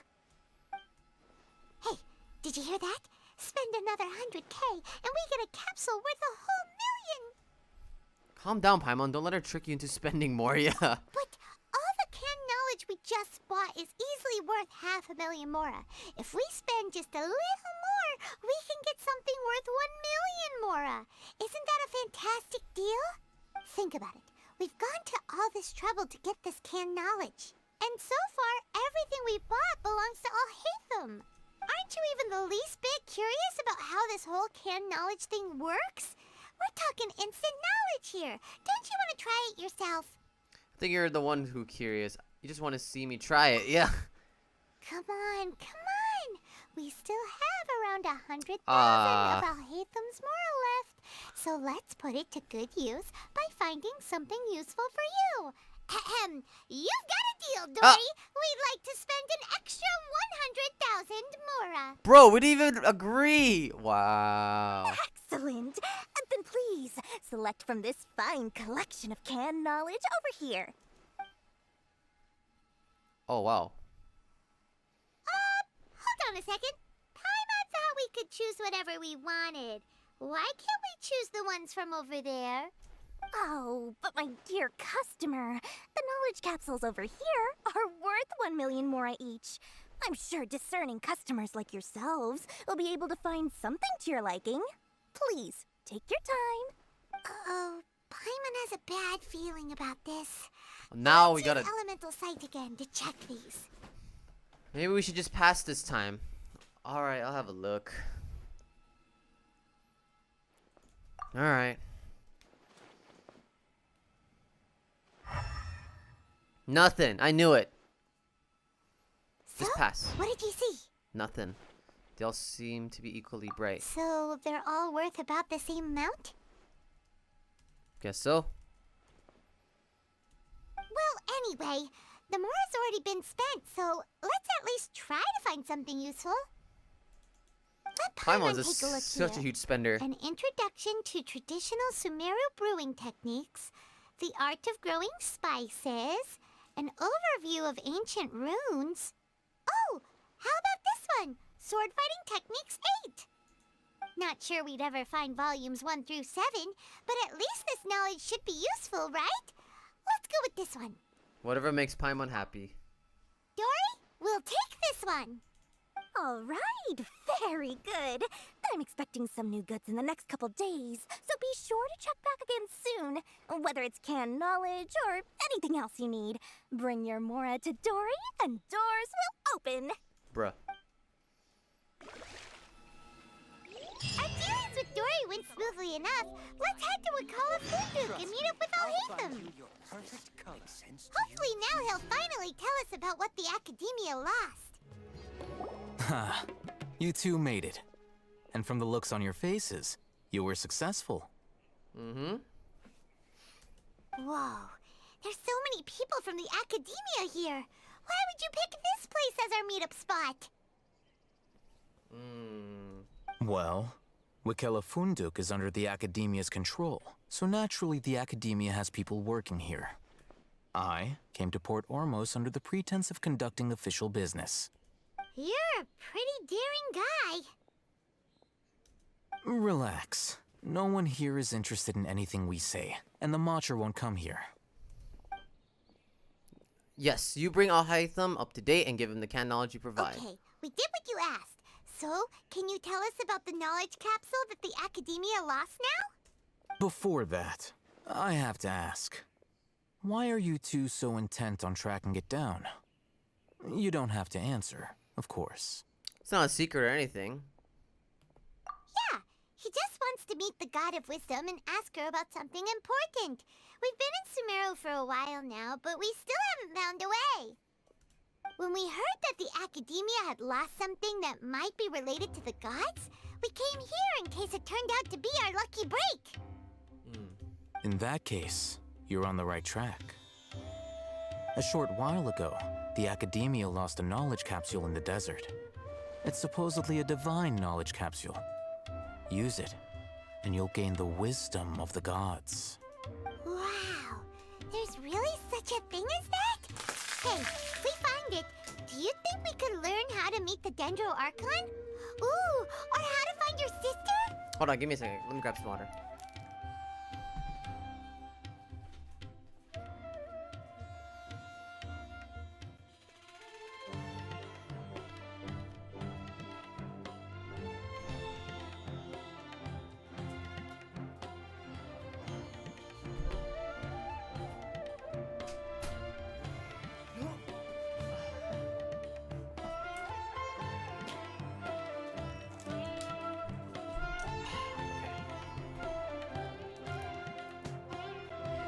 I highly doubt it has any mystical properties, but it does indeed exist. And it's right here, in Port Ormos. Oh. So, where exactly? Yeah. That's what we need to find out next. Your goal is to find it too? I won't deny that. I am investigating because I'm curious as to what the Divine Knowledge Capsule truly is. As you know, the Eremites in Port Ormos also have their eyes on it. It is an extremely precious item. The knowledge contained within may bring great power or wealth to whoever has it in their possession. Several brigades have been vying for ownership of it as of late, but there is still no victor. My personal finances and connections cannot compete with those of the Eremites. After attempting various methods, I finally managed to reach a tentative agreement with several brigades. I agreed to forego ownership of the Divine Knowledge Capsule in exchange for the opportunity to study it. After all, there's no harm in understanding what it is. However, there are those who are less amenable to negotiation, such as those from Ain al-Ahmar. They adamantly believe that the Divine Knowledge Capsule contains the Scarlet King's power, and that he will return to this world when they obtain it. They refuse to let anyone from the Academia tarnish their deity's soul. So you kept hounding them because they refused to cooperate with you? Yes. Ain al-Ahmar isn't exactly wealthy, but its members are determined to get that capsule by any means necessary. To that end, they've resorted to many methods more foul than fair in order to amass sufficient funds. So, I've been sabotaging their business to force them into negotiating with me. The Divine Knowledge Capsule should be up for a secret auction within the next few days. Each brigade will place their own bid, and the prize will be covertly given to the winner. To ensure the capsule's security and to evade the Mantra's notice, the winning brigade will not publicly disclose their victory. Unless I know whose hands the Divine Knowledge Capsule ends up in, my agreements with them will fall through. Dory is the most reliable source of information, but that avenue was previously closed to me. With you on board now, the situation is different. In other words, you wanted us to befriend Dory so you could find out where the Divine Knowledge Capsule is. Yes, you can say that. But this arrangement harms none of us. The day after tomorrow, go back to Dory and try to purchase information on the Divine Knowledge Capsule's whereabouts. If she has no information, wait 2 days and approach her again. 2 days? Why? If I get the opportunity to study the Divine Knowledge Capsule, I will relay my findings to you. Will that suffice as compensation? That's exactly what I want, thank you. Okay, then we'll meet up in 2 days. Ahitham, before you go, we actually bought a knowledge capsule for ourselves, but we're not sure how to use it. You two want to try using a knowledge capsule? Sure, I can teach you. Doing so right under the Academia's nose is a bit problematic, though. What do you say we head to the outskirts of town?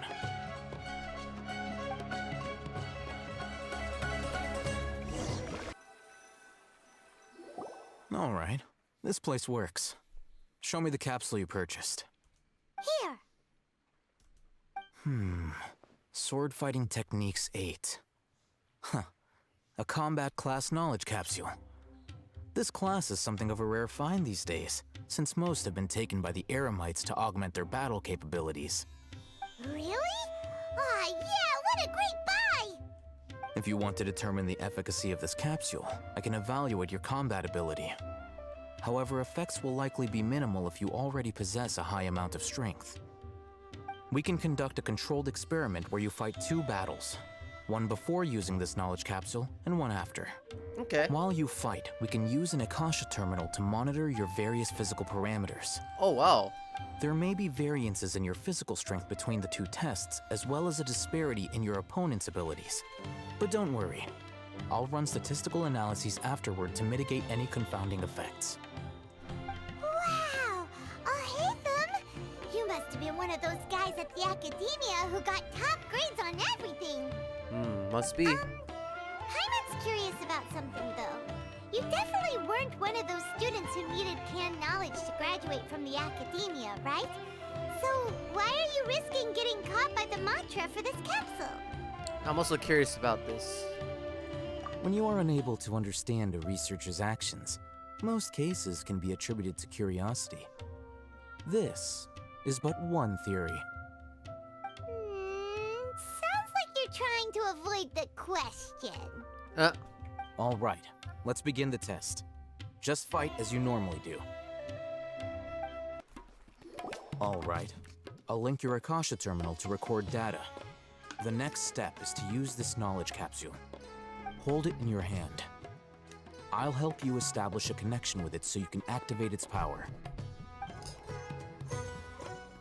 As if I saw countless sword-wielding figures fighting one moment and then in the next, they disappeared in the recesses of my memory. Oh wow, cool. Hey, how are you feeling? I felt something for a moment.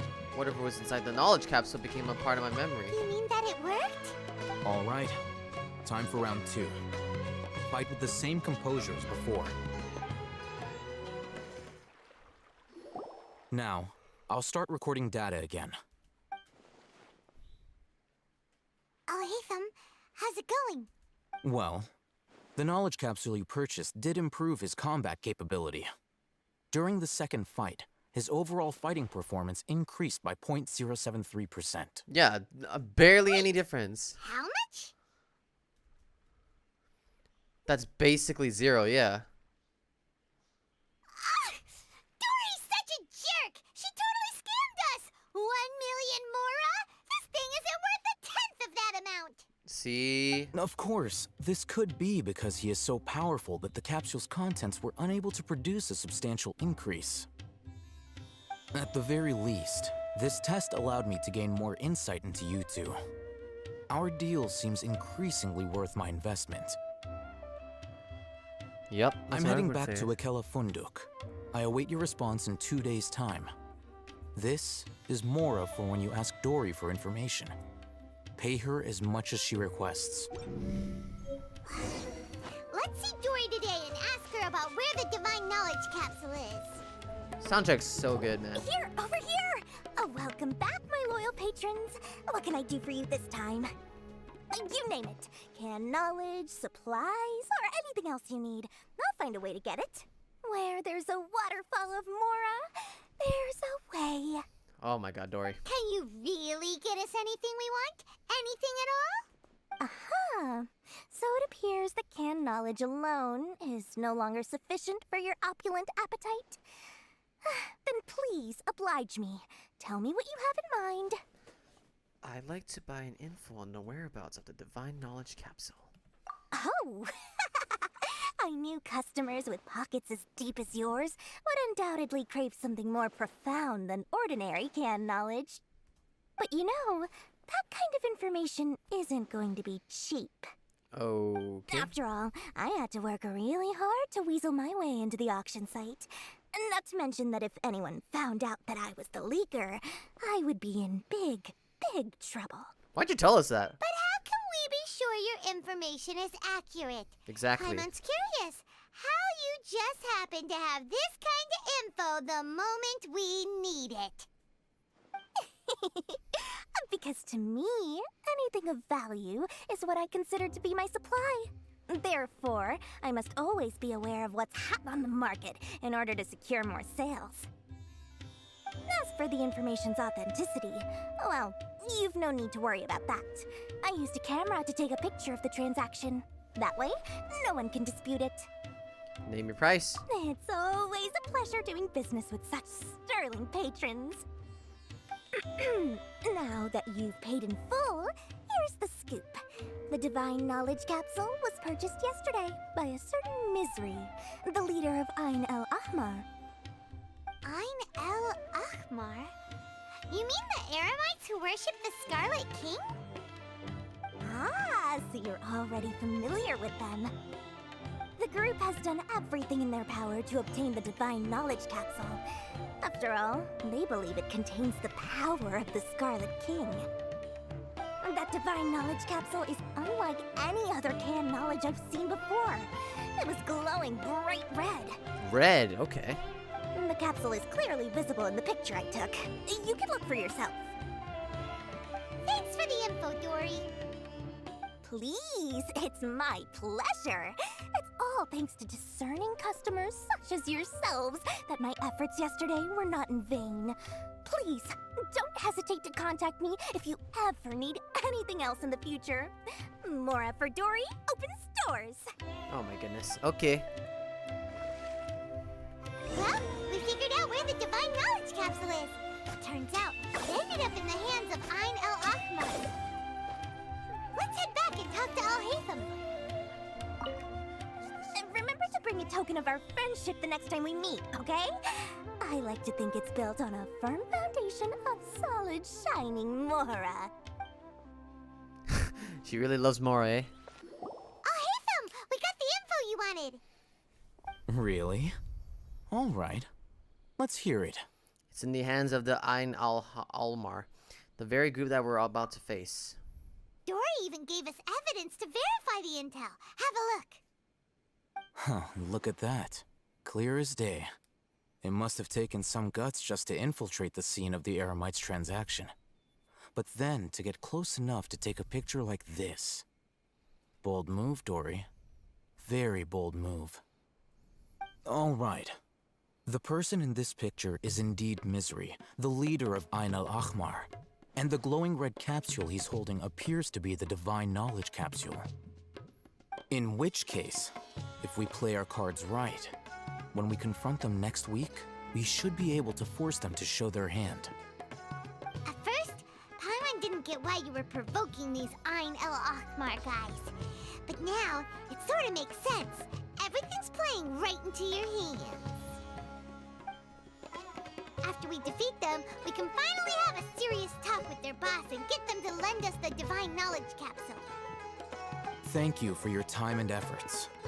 Take a few days off while I make some preparations. Let's meet up again on the afternoon of the arranged date, 3 o'clock sharp. We'll be there.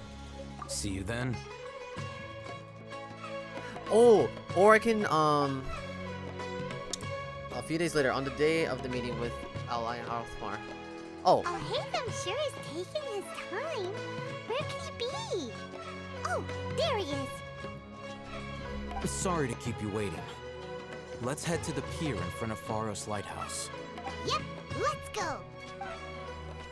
Al-Haytham. I knew you were crazy, but I didn't know you were crazy enough to actually show up. It was I who demanded that these negotiations take place. I was more worried that you might go back on your promise. But to your credit, it appears that you're sticking to your word. This is turning into quite an occasion. I also brought some backup. I assume you don't mind. Backup? Aren't you the brat from the restaurant the other day? You've come to support this lunatic because he helped you out? Fine, your funeral. I'm not going to mince my words.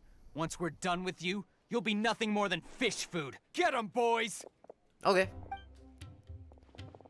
Easy. Uh-oh, here they come. Good luck, you two. Thanks, Paimon. You're always a help. Academia scum! Okay, it's better now. Boss, finally! Did you use it? Great! Now we can... Wait, what is happening? Did you use it? Great! Now we can...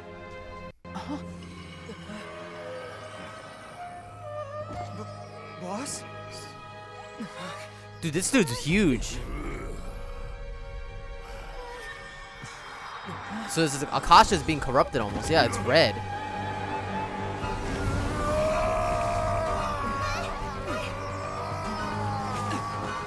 Oh, the music's good. Boss! Boss! Oh shit! What happened? Whoa, he's just beating him up.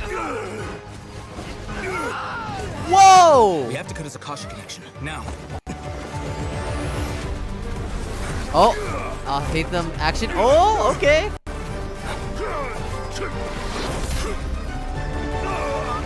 Wow. So that's what happened. Yeah, I completely missed out.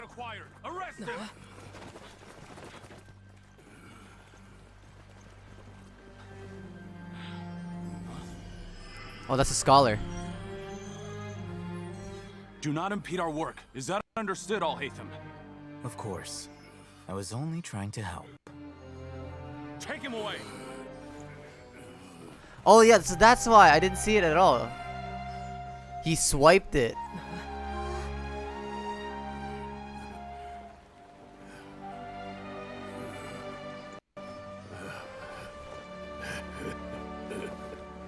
World, forget me.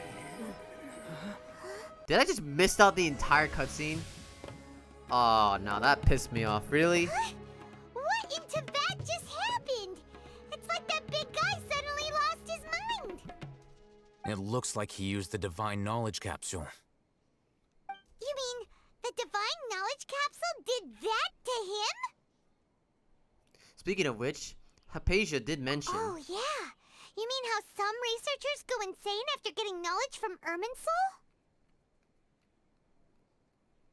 Yep. I've heard of numerous incidents of researchers in Satyavada life going insane. The state that man is now in suggests that this is a similar situation. This divine knowledge capsule does appear to be linked to the gods, but beyond that, it doesn't seem anything like the rumors suggest. Possessing it doesn't grant you divine wisdom or power. Did you hear what he said? World, forget me. What could that possibly mean? We heard that as well in our vision. That's exactly what I heard before at Immerso. If the Yeah. mantra took him away, then that means the Academia got the divine knowledge capsule back too. What a shame. We were so close. Still, Paimon didn't expect the divine knowledge capsule would be so dangerous. Imagine if we tried to open it. Oh, who knows what would have happened to us? As things stand, there is no reason for me to remain in Port Ormos. I believe our collaboration has also reached its end. Damn. Oh, we were so busy trying to find the divine knowledge capsule that Paimon forgot to ask you something. Since you're a member of the Academia, do you have any idea how we could go about meeting Lesser Lord Kusanali? Let me guess, he has no idea either. Truthfully, I don't. I knew it. Lesser Lord Kusanali appears to exist outside of Sumeru's entire administration. Most of the time, you wouldn't know she exists at all.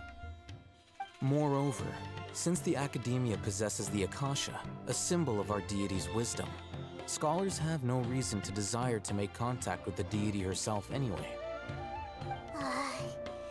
Everything about Lesser Lord Kusanali is such a mystery. True. I'm heading back to the Academia. How about you two? I guess so. It's almost the day of the Sub-Zero's festival. Maybe we should head back too. We've been rushed off our feet over the past few days, so maybe a little rest and relaxation will do us good. You have a point. Let's return to Sumeru City. Then we'll part ways here, Al-Haytham, until we meet again.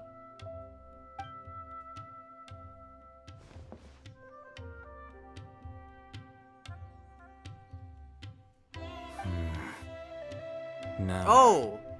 do I deal with this thing first? Or should I produce the report that the higher-ups require? Whoa! He managed to wipe it. Wow.